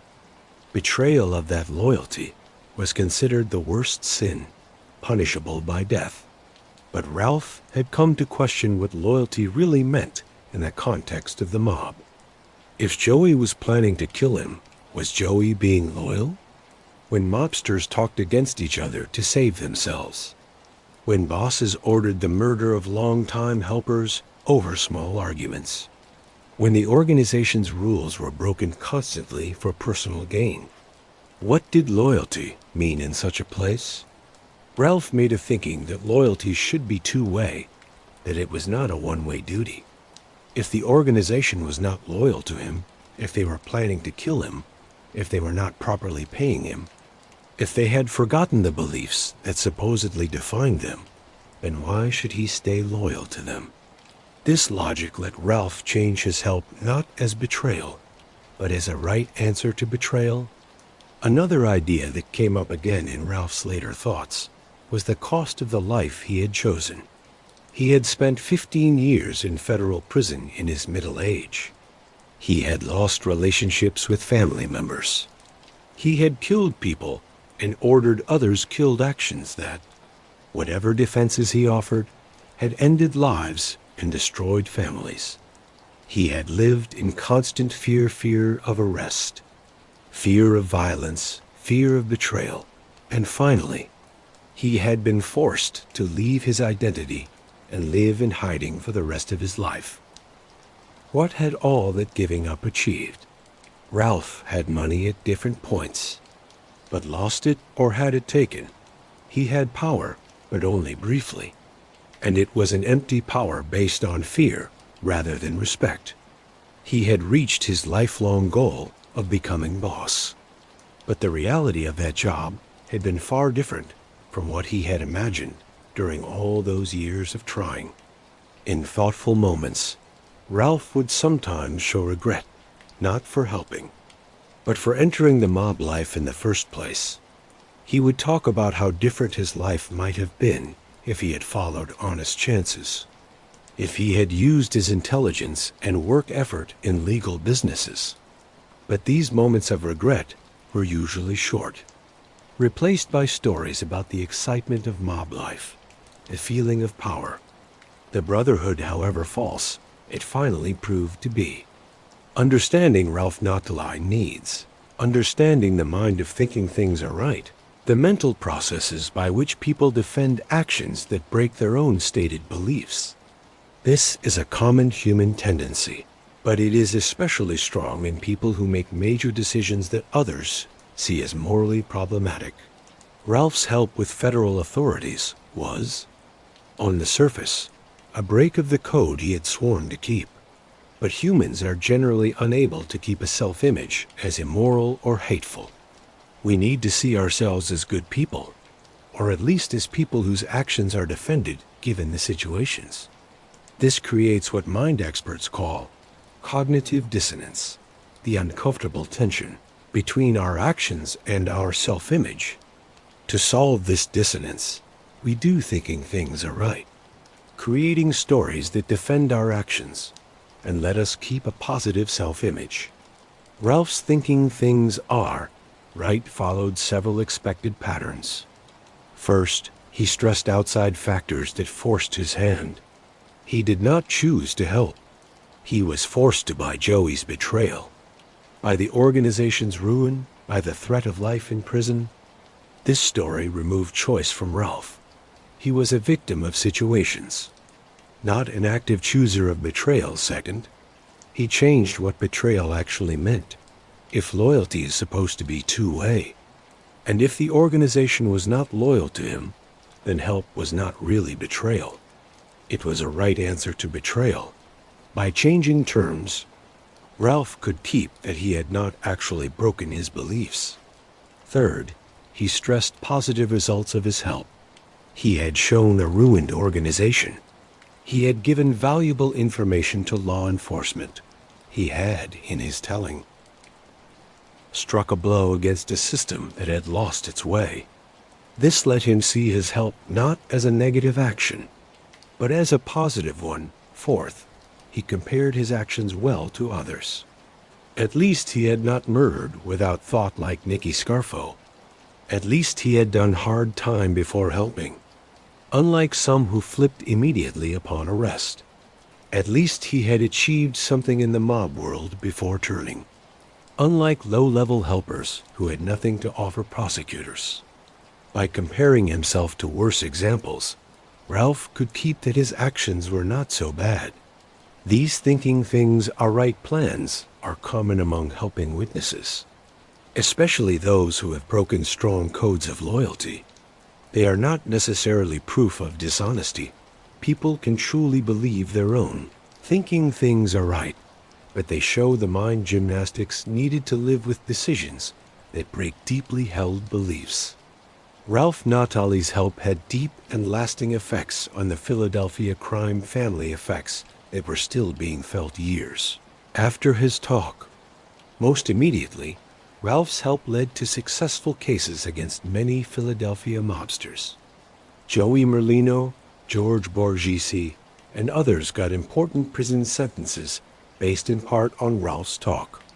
The family's operations were stopped, with many key members locked up and others too afraid to do criminal activity because they did not know who else might be helping. But the damage went deeper than just arrests and guilty verdicts. Ralph's help broke whatever remained of trust inside the organization. If a boss could flip, anyone could flip. This made a culture of fear where mobsters were always suspicious of each other, where important business could not be discussed openly because you never knew who might be wearing a wire or getting ready to help. The Philadelphia family also suffered a huge loss of respect inside the wider world of La Cosa Nostra. Other families had always seen Philadelphia with some amount of dislike. It was a smaller family, had gone through many violent leadership changes, and seemed unable to keep stability, but having a boss-turned-government witness was a new low. A shame that confirmed Philadelphia as the weakest, most broken family in the American Mafia. Getting new members became nearly impossible. Who would want to join an organization where the boss himself had broken omerta? What young man looking at the mob life would want to connect with a family that had become the same as Betrayal? The Philadelphia mob had always struggled to get high-quality new members. But after Ralph's help, the problem became much worse. The family's operations also suffered. Ralph had controlled various crimes labor unions, gambling operations, loan shark lists. With him gone, and his talk having shown many of these operations to law enforcement, the family lost important money streams. They had to rebuild from nothing. And in a place of intense law enforcement watching, that rebuilding was very hard. Perhaps most importantly, Ralph's help stood for a kind of moral defeat for the organization. The mob had always claimed to stand for something, a code of honor, a way of life, a brotherhood bound by unbreakable promises. Ralph's betrayal showed the falseness of these claims. If the code could be broken by a boss, then the code was meaningless. If omerta could be broken by someone at Ralph's level, then omerta was just a story mobsters told themselves, made-up thing that disappeared when faced with the reality of life imprisonment. The Philadelphia crime family would continue to exist after Ralph's help, but it would never get back its former strength or name. It became a shell organization, a collection of aging mobsters and wannabe gangsters, playing at being wise guys while running small-time tricks. The glory days, such as they were over. Beyond the organization effects, Ralph's help destroyed relationships on a deeply personal level. These human costs, while less visible than arrests and guilty verdicts, were perhaps the deepest results of his decision. Ralph's relationship with his children was badly damaged. Some of his children refused to speak to him after his help, seeing what he had done as unforgivable. They had grown up as mob children, with all the complexity that meant, the excitement and the danger, the luxury and the going without, the knowledge their father was a criminal and a killer when he was in prison. But they had also been raised in a culture that stressed loyalty above all else, and their father's betrayal of that loyalty was impossible for them to accept. Other family members kept some contact, but their relationships were strained and distant. Ralph could not attend family gatherings. could not be present for important life events, could not play the role of father and grandfather in any normal way. The witness protection program meant even okay contacts had to be carefully managed and watched, taking away any naturalness or spontaneity. Ralph's wife, Lucy, asked for divorce after his help.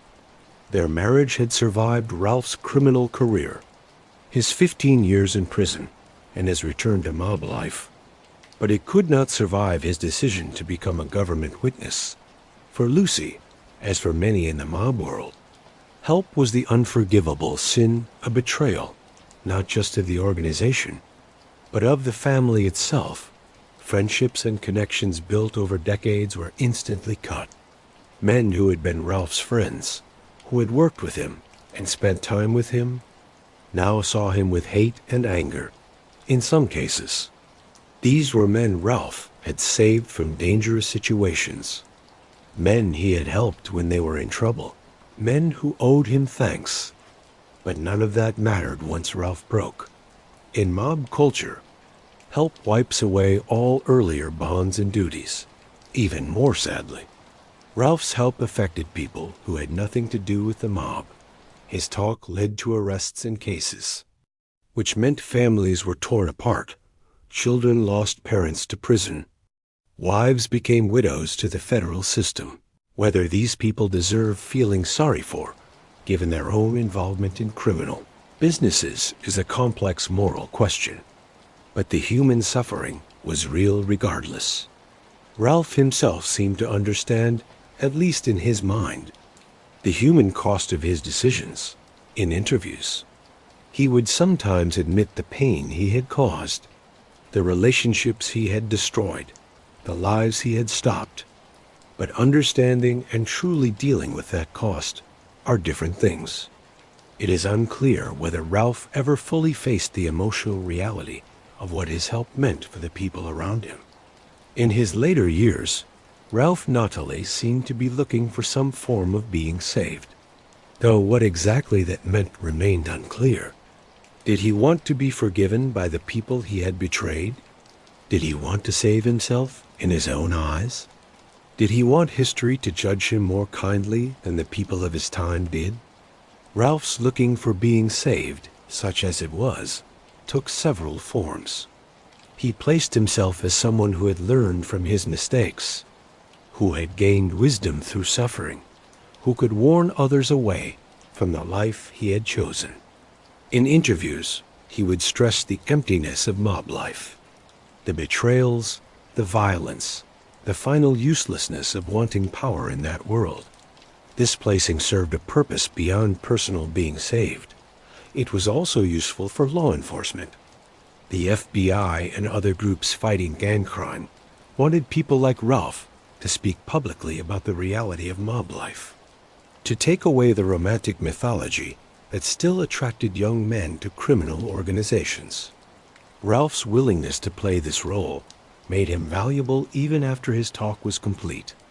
But was this being saved, or was it just another form of self-service?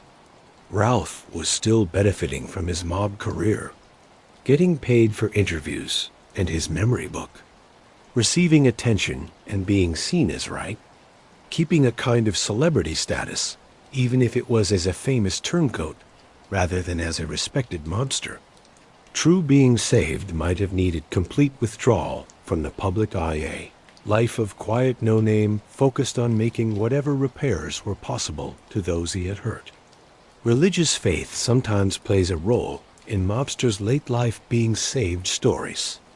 Many Italian-American mobsters keep connections to Catholicism, and some find real spiritual comfort in their later years. Ralph, raised Catholic like most South Philadelphia Italians of his generation, made occasional references to faith in his interviews. But his religious expressions seemed more cultural than deeply spiritual, more about identity than about real spiritual change. The idea of being saved also raises difficult thinking questions.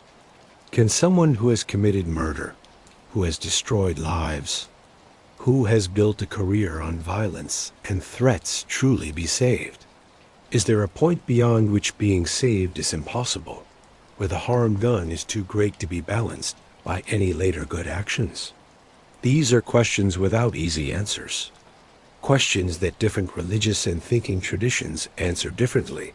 For Ralph, the question of being saved may have been less important than the question of defense. He seemed less concerned with whether he could be saved than with whether he could convince people, and perhaps himself, that his actions were defended given the situations. This focus on defense rather than being saved suggests Ralph never fully accepted that what he had done was wrong. He had made a choice, a strategic decision to put his staying alive over his beliefs, and he spent his remaining years arguing it was the right choice. As Ralph Natale aged into his 70s and 80s, the reality of his choices became more and more clear. He was living under a made-up name, separated from most of his family, unable to visit the neighborhoods and cities that had defined his life. He was alive and free, which was more than many of the people of his time could say, but it was a strange, disconnected form of freedom. The world he had known was disappearing. The old Philadelphia neighborhoods were changing. The social clubs were closing. The old gangsters were dying off. And the younger generation had no memory of the days when people like Angelo Bruno or Ralph Natale commanded real respect and fear. The Mafia itself was in final falling, reduced to a shadow of what it had been in its mid-century best time. Ralph continued to give interviews sometimes, continued to tell his stories, continued to shape his story. He had become a history figure, a data point in the long, bloody story of La Cosa Nostra in America. Researchers, journalists, and documentary filmmakers would look for him, wanting to catch his view before it was lost forever. In these later interviews, Ralph sometimes seemed more thoughtful, more willing to admit the costs and results of his life. He would talk about the people he had hurt, the violence he had taken part in, the years wasted in prison, and in looking for a life that finally brought him little satisfaction. But even in these thoughtful moments, he would return to his core stories: Joey's betrayal, the organization's ruin, the need for his help for his own staying alive. The question that hung over Ralph's later years was, did he have regrets? The answer seemed to be, some, but not the ones you might expect. He regretted entering mob life in the first place. He regretted trusting people who betrayed him. He regretted the relationships that were destroyed. But he did not seem to deeply regret helping the authorities. That decision, however full of argument, had kept him alive and relatively free. From Ralph's view, it had been the right choice. Even if it cost him everything else. Ralph Natale died in January 2022 at the age of 86. The exact situations of his death were not widely made public. Witness protection extends, in some ways, even beyond death, with families often choosing to keep details private, to keep safety and avoid unwanted attention. His death marked the end of a life that had spanned nearly the whole modern history of the American Mafia. He had been born in 1935, when the Mafia was still building its power in American cities. He had come of age during the Mafia's golden time in the 1950s and 1960s. He had seen the beginning of the FBI's successful war on gang crime in the 1980s and 1990s, and he had lived long enough to see the Mafia reduced to a shell of its former self, put aside to movies and documentaries, a history happening rather than a current threat. The death notices and news stories about Ralph's death were fairly short. He was not a household name like John Gotti or Al Capone, but in mob circles, among law enforcement officials who had dealt with gang crime, and among true crime fans, Ralph Natale's death was noted as important. He had been, after all, the only current mob boss to ever become a government witness, a difference that made sure his place in the history books. Even if it was a place of bad fame rather than honor, the reactions to his death from the mob world, such as it still existed, were expectedly hostile. On mob-related internet forums and in comment parts of news articles, people who claimed to be connected guys or who simply liked the mob lifestyle showed their hate. Ralph was remembered as a rat, a traitor, a man who had broken the most holy code. Whatever else he had been or done did not matter. His help had defined him and would define how he was remembered, but there were also more mixed reactions. Some watchers noted Ralph's help, however much it broke mob codes, had been a thinking response to an impossible situation. He had been facing life in prison, possibly under threat of violence from his own organization. His choice to help was practical, staying alive focused.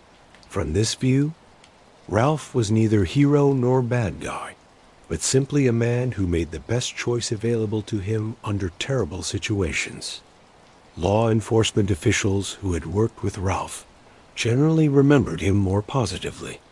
He had given valuable information and had been willing to talk, which took a certain kind of courage, even if it was born from having no choice. His help had helped take dangerous criminals to court and stop an important gang crime family. From the FBI's view, Ralph Natale had been a valuable tool. Whatever his reasons might have been, Ralph Natale's story, for all its specific details about Philadelphia crime and particular personalities, shows wider truths about human nature, criminal organizations, and the American dream twisted into its dark reflection. Perhaps the most important lesson from Ralph's story is about the basic instability of organizations built on violence and fear. The Mafia presents itself as a brotherhood bound by holy promises and unbreakable loyalty. But Ralph's life shows this loyalty is conditional and finally empty. Angelo Bruno taught Ralph, but that did not stop Ralph's long imprisonment. Joey Merlino partnered with Ralph, but their friendship dissolved into mutual suspicion and likely plans for violence. The organization claimed to take care of imprisoned members' families, but Ralph's experience showed that support was inconsistent at best. When it came time to choose between loyalty to the organization and personal staying alive, Ralph chose staying alive, and in that choice, he showed the truth that loyalty in criminal organizations is finally a tool of control rather than a real bond. This pattern repeats throughout Mafia history. The organizations that claim to value loyalty above all else are the same organizations where bosses murder their underbosses, where brothers kill brothers, where today's trusted helper is tomorrow's body in a car trunk. The mythology of mob loyalty is powerful and lasting, but it is just that mythology. The reality is suspicion, betrayal, and the constant counting of self-interest. Ralph's story is also a warning tale about wanting power and its costs. He spent his whole life wanting power in the mob world, waiting, plotting, enduring, counting. He finally reached his goal of becoming boss at age 60, an age when most people think about retiring rather than about rising to power. And what did that reaching cost him? 15 years in federal prison, being kept apart from family members. A life lived in constant fear and too much fear. Relationships destroyed, and finally the loss of his identity itself. Forced to live under a made-up name in witness protection for the rest of his life. Was it worth it? From the outside, the answer seems obviously no. Ralph gained short power and respect, but lost almost everything else that makes life meaningful: family, community, identity, peace of mind. But Ralph himself seemed to have a more complicated view. In some interviews, he showed regret. In others, he suggested he had lived a life of excitement and importance that others could only imagine. The not clearness in his own judging suggests perhaps he never fully made agree what he had gained with what he had lost. Ralph's thinking things are right for his help show how people change their values to defend their actions. He had spent decades in a culture that stressed loyalty as the highest good, where help with authorities was considered worse than murder. But when faced with the choice between loyalty and staying alive, he chose staying alive and then worked backward to defend that choice. This pattern of thinking things are right is common. We do not usually make cold, counted decisions to break our beliefs. Instead, we find ourselves in difficult situations, make choices based on practical thoughts or emotional pushes, and then create stories that let us keep our self-image as moral people. Ralph's detailed defenses Joey's betrayal, the organization's ruin, the need for staying alive, were his way of living with a choice that broke everything he had once claimed to believe. Understanding this pattern of thinking things are right is valuable not just for understanding criminals, but for understanding human mind more widely. We all do similar processes, though usually with lower stakes. We all create stories that show our actions in the best possible light, that stress outside factors and make smaller our own choice, that change terms to make our choices seem okay. Ralph's story happened during the final decades of the American Mafia as an important criminal force. The mob he entered in the 1950s was powerful, respected, and deeply set in American industry and politics. The mob he left behind was a shadow organization destroyed by RICO cases, weakened by help from high-ranking members, and more not important in a changing criminal view. Ralph's help was both a sign and a cause of this fall. It was a sign because it showed the wearing away of the codes and culture that had once kept the mob together. And it was a cause because it further damaged the organization's ability to keep sticking together and inspire loyalty. The factors that led to the Mafia's fall were many. Aggressive federal cases, the use of RICO laws that let whole organizations be charged as criminal businesses, electronic watching that made safe communication nearly impossible, and the breaking of omerta by many high-ranking members. Ralph was just one of many helping witnesses, but his help was especially symbolic because of his place. Today, the American Mafia still exists in a technical sense. There are still people who claim membership, still families with boss in name only, still criminal activities done under the mob flag. But the organization is a ghost of its former self, more mythology than danger, more remembering the past than threat. Under the criminality and the violence, Ralph Natale's story is finally a human tragedy. He was a man shaped by his place, born into poverty, shown violence and criminality from childhood, beaten by his father, taught into a life of crime. His choices were his own, but they were made within limits most people never face. He reached what he thought he wanted: power, respect, place at the top of his world. But the reaching was empty, short, and finally self-destructive. He ended his life alone, under a made-up name, separated from most of his family, remembered mainly as a traitor and a rat. The life he built was destroyed by his own hand, and how people remembered him was one of betrayal rather than reaching. There is something deeply sad about Ralph's story.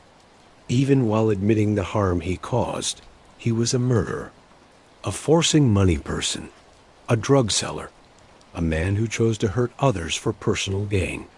But he was also a human being, able of love and fear and regret, trying to make sense of a life that finally did not make much sense at all. Ralph Natale remains a full of argument figure, at the same time a symbol of mob power and mob weakness. A man who broke the most holy code and yet stayed alive to talk about it. A boss who reached the place he had always dreamed of, only to lose it in the most shameful way possible.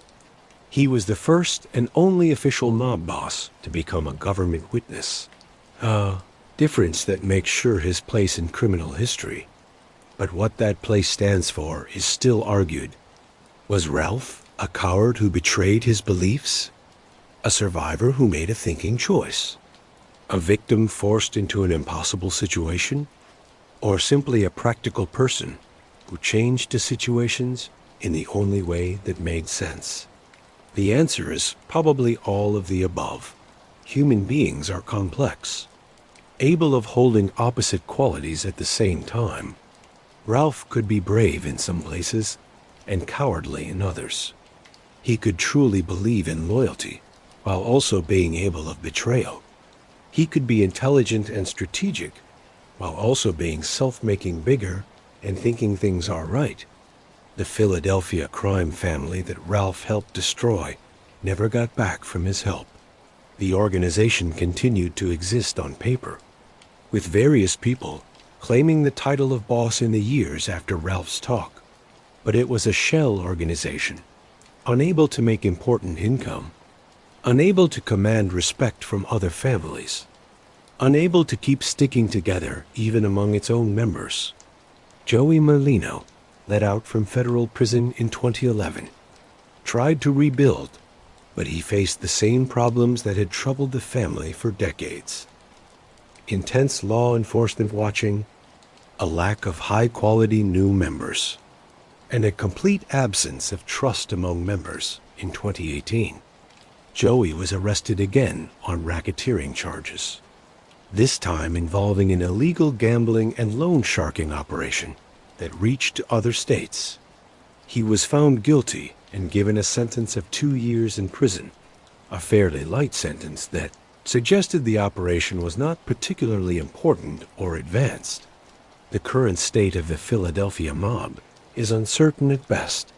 Various people claim places of authority, but the organization lacks the structure, income, and influence that marked even its weakened state in the 1990s. Law enforcement officials generally consider it a minor worry compared to other criminal threats like drug cartels, computer crime, and international gang crime networks.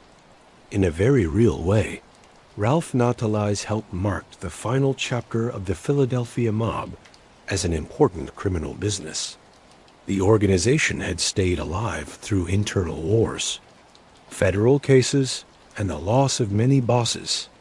But it could not stay alive, having its boss become a government witness.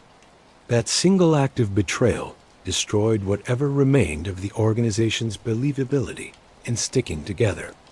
From a law enforcement view, Ralph Natale's help stood for a turning point moment in the fight against gang crime. The FBI and federal prosecutors had successfully flipped underbosses before, most notably Phil Linetti in the Scarfo organization. But getting a current boss to help was something never seen before, and showed no place in the mob order was safe from help. Ralph's help gave several valuable lessons for law enforcement. First, everyone has a breaking point. The mob likes to present its members as men of steel, not able of breaking, willing to die rather than talk. But Ralph's case showed that when faced with the chance of dying in prison, even a boss can be convinced to help. This knowledge has informed law enforcement plan ever since. The key is naming what moves a particular target and putting on the right pressure. Second, internal organization tensions can be used. The FBI knew about the problems between Ralph and Joey and used that knowledge to their advantage. When coming to Ralph about help, agents could stress Joey might be planning to kill him, that the organization had betrayed him, that his loyalty was in the wrong place. These arguments might not have worked with a mobster who felt safe in his place, but they worked with Ralph. Third, helping witnesses from the highest levels give special value. Ralph could talk about things lower-level witnesses could not, meetings with other families. High-level decision-making, the structure and operations of the organization at the leader level. His talk was believable exactly because of his place. A jury might doubt a low-level helper trying to save himself, but a boss turning on his own organization was strong proof. Fourth, the success of one high-level helper can create a waterfall effect. Once Ralph had broken Omerta, other members of the Philadelphia family faced accounting. Why should they stay loyal when the boss himself had flipped? This made a place where help became more thinkable, more defendable, more common. The mob's greatest strength had always been its code of silence. Once that code was completely broken at the highest levels, the organization became much more weak. Ralph Natale's story has had a modest but notable effect on popular culture's picture of gang crime. While he never reached the name recognition of figures like John Gotti or Al Capone, his story has been featured in many documentaries, true crime books, and articles about the mob. The 2019 Martin Scorsese film The Irishman, while not directly about Ralph, was set partly in Philadelphia and dealt with many of the same ideas that defined Ralph's life, the relationship between labor unions and gang crime, the internal politics of mob families, and finally the question of loyalty and betrayal. The film's main character, Frank Sheeran, was himself a helping witness, though he came forward much later in life than Ralph. And the movie explored the complicated mind of someone who had lived the mob life and then broken its most holy code. Ralph's story also appeared in various mob-related television series and documentary programs. Shows like Gangland, Inside the American Mob, and others featured episodes about the Philadelphia family that importantly discussed Ralph's rise and his something-never-seen-before help. These programs used Ralph's story to explore wider ideas about the fall of the American Mafia and the breaking of Omerta. The story has also been discussed widely in mob-related books and learning studies of gang crime. Crime experts and society experts have looked at Ralph's help as a case study in organization loyalty, decision-making under pressure, and the mind of people giving information. His case appears in criminal justice school books as an example of successful witness getting and the use of helping witnesses in RICO cases. One reason Ralph Natale's story stays strong decades after the events is its moral complexity. This is not a simple tale of good versus evil, heroes versus bad guys. It is a story about human beings making difficult choices in impossible situations, about the results of those choices, and about how we think things are right, our actions to ourselves and others. Ralph was without question a criminal. He committed murders, ordered other murders, sold drugs, forced money from businesses, and took part in a criminal organization that caused real harm to real people. Nothing about his help changes these facts or frees him from responsibility for his crimes. But Ralph was also, in his own way, a victim of his situations, his upbringing, the culture he was born into, and finally of the very organization he gave his life to. He grew up in a place where the mob was the most visible path to respect and success for young Italian-American men. He was taught into crime by older mobsters who shaped his worldview and his values. And when he finally reached his dream of becoming boss, he found himself in a place where help might have been the only thinking choice.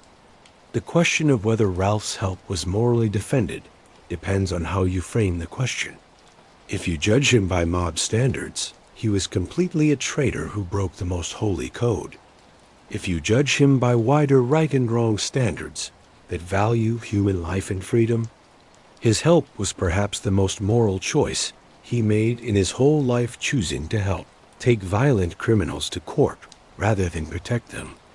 If you judge him simply as a human being trying to stay alive, his help was understandable, if not admirable.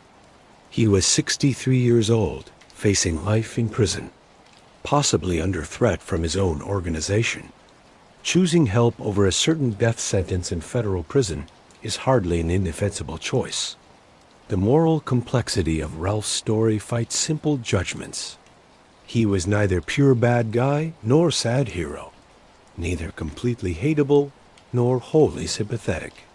He was a complicated human being who made choices that had huge results for himself and for many others. Ralph Natale's life can also be understood as a dark opposite of the American dream.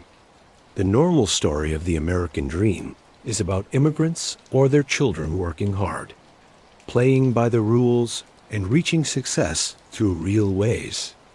Ralph's story follows the same path: wanting power, hard work, strategic thinking, final reaching of goals, but through criminal rather than real ways.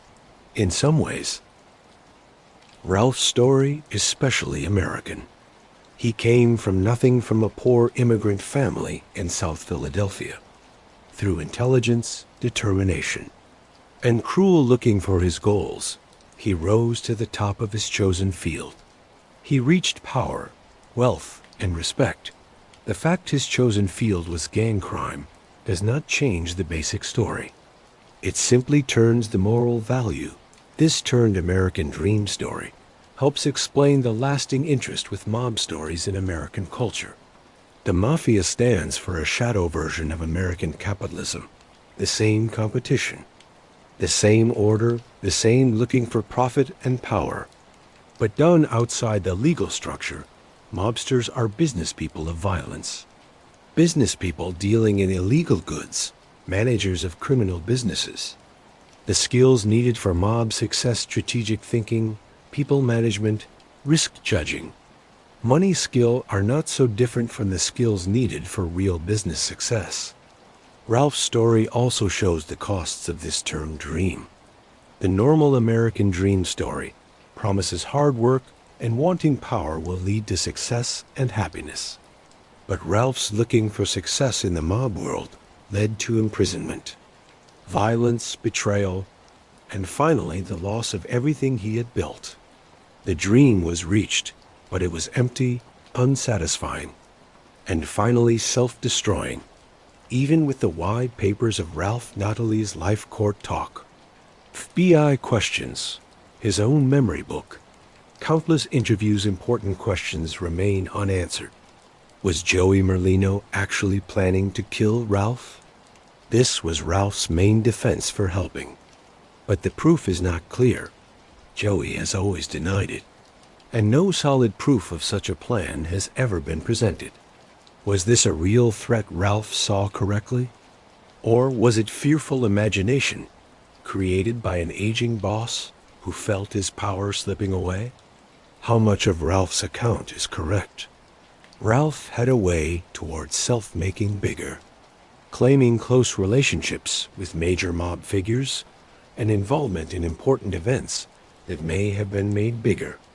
How much of what he told investigators and wrote in his memory book was factually correct? And how much was adding to design to make himself seem more important? Did Ralph have any real regrets? In interviews, Ralph would sometimes show regret for his life choices. But these moments often seemed like acting, counted to present himself in a sympathetic light. Did he truly regret the murders he committed, the families he destroyed, the choices he made? Or were his expressions of regret simply another form of tricking?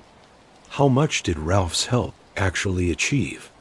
From a law enforcement view, Ralph's talk helped find guilty many mobsters and gave valuable information.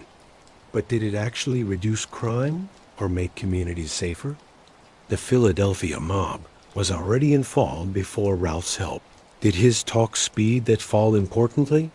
Or would the organization have fallen anyway? What was Ralph's life like in his final years? The details of Ralph's life in witness protection remain largely private. Where did he live? How did he spend his days? Did he keep contact with any family members? Did he find any peace or satisfaction in his new life? These questions may never be fully answered. So how should we judge Ralph Natale's life and how people remember him? The answer depends on your view and your values. From a mob view, Ralph was the final traitor. A man who broke the most holy code and brought shame on himself and the organization. His name will forever be connected with betrayal in mob circles. A warning tale about what happens when wanting power and fear overcome loyalty. From a law enforcement view, Ralph was a valuable helping witness whose talk helped take apart an important criminal organization. He gave something never seen before insights into mob operations at the highest level and helped take many dangerous criminals to court. From a society view, Ralph was a product of his place, a case study in how poverty, violence, and limited chances can direct intelligence and wanting power into criminal rather than real looking for. His story shows the social costs of city poverty and the lasting of criminal undercultures. From a mind view, Ralph was a complex person, struggling to agree his actions with his self-image, to defend choices that broke his stated beliefs, to find meaning in a life that had finally led to the loss of everything he claimed to value. From a moral view, Ralph was a murderer and criminal who caused real harm to many people, but who also made a choice late in life that, whatever his reasons, helped bring other criminals to justice. He was not a good person who made one bad choice, nor was he a monster without any saving qualities. He was something in between human. Perhaps the most correct judging is that Ralph Natale was a man who spent his whole life looking for the wrong goals through the wrong ways, who reached those goals only to discover they were empty, and who then made a final choice that saved his own life while destroying everything else. Whether that final choice was being saved or just another crime depends on who you ask. Ralph Natale died at 86, having outlived most of the people of his time in the mob world. He had stayed alive when many others had died. He had lived free when many others had died in prison. He had told his story when others had taken their secrets to the grave. But what kind of staying alive was it? He lived under a made-up name, separated from most of his family, unable to return to the neighborhoods that had defined him. He was alive, but in a very real way. Ralph Natale had died when he entered witness protection. The man who came out was someone else, someone without a past, without a community, without the identity that had defined him for over 6 decades. In the end, Ralph Natale got what he wanted. He stayed alive. But the cost of that staying alive was the loss of almost everything that made staying alive meaningful. He lived, but he lived alone, disconnected, a ghost of his former self. His story stands as a showing of the basic emptiness of the mob life. The power Ralph looked for his whole life proved to be false. The respect he wanted was based on fear, and it disappeared the moment he could no longer inspire that fear. The loyalty he demanded from others, he could not keep himself. The code he lived by, he finally left, and yet he stayed alive.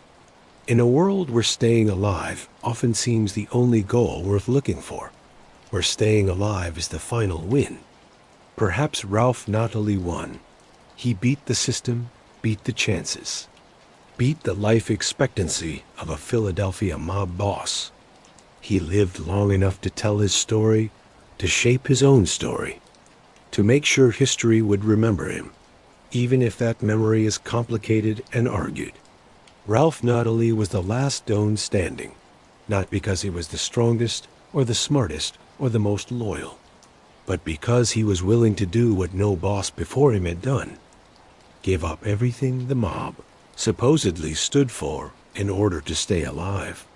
Whether that makes him a survivor or a coward, a practical person or a traitor, depends completely on your view. What is not arguable is that his story stands for the end of a time. After Ralph Natale, the mob could never quite claim the same mystery, could never quite argue omerta was truly holy, could never quite pretend the code of silence was unbreakable. If a boss could flip, anyone could flip, and once everyone knew anyone could flip, the organization's basic structure was undermined. Ralph Natale did not destroy the Mafia by himself. That process was well underway before his help, but he did take part in its destruction in a specially symbolic way. He showed the Emperor had no clothes, that the tough guys were not as tough as they claimed, that the holy promises were just words that could be broken when the cost of keeping them became too high.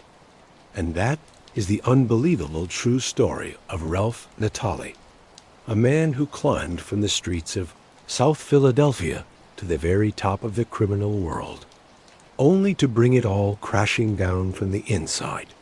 A man who spent his whole life looking for power, reached it at an age when most people retire, held it for less than 4 years, and then made a choice that would define him forever. Ralph Natale was the first and only current mob boss to become a government witness. That single fact makes sure his place in criminal history. But it is a complicated how people remember him. To some, he was a traitor who broke the most holy code. To others, he was a survivor who made a thinking choice in an impossible situation. To still others, he was simply a criminal who, when finally caught, did what many criminals do. He tried to cut a deal. His life shows truths about loyalty and betrayal, about the emptiness of power built on fear, about the costs of wanting power, and about how we think things are right our choices to ourselves. It is a story about the fall of the American Mafia, about the breaking of Omerta, and about what happens when the rules that supposedly control a criminal organization turn out to be bendable suggestions rather than unbreakable laws. Ralph spent his final years in witness protection, living under a made-up name, separated from most of his family and all of his old helpers. He died in January 2022 at age 86, a survivor to the end, though what exactly he stayed alive for remains an open question. He lived long enough to tell his story, to try to shape his own how people remember him, to argue his choices were defended.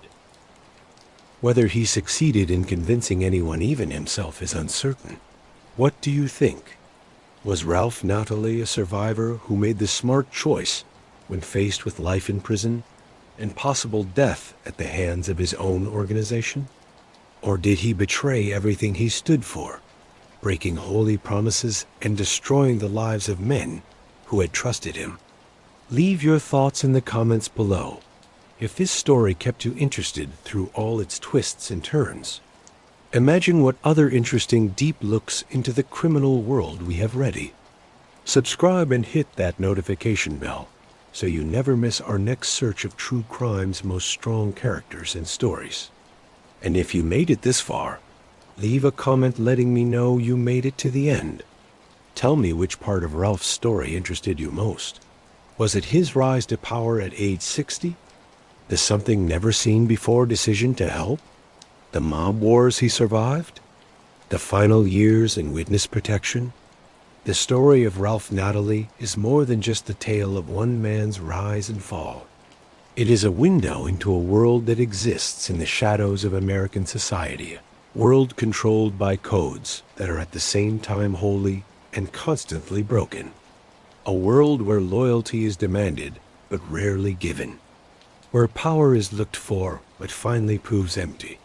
Ralph Natale lived the mob life, broke its most holy rule, and lived to talk about it. His story is unique in the records of gang crime, and it stands as a showing of the complexity of human nature, the power of staying alive instinct, and the final uselessness of building a life on violence and fear. Until next time, sleep well, and remember, some stories are too unbelievable to be made up. The truth is often stranger, more complicated, and more interesting than anything we could imagine.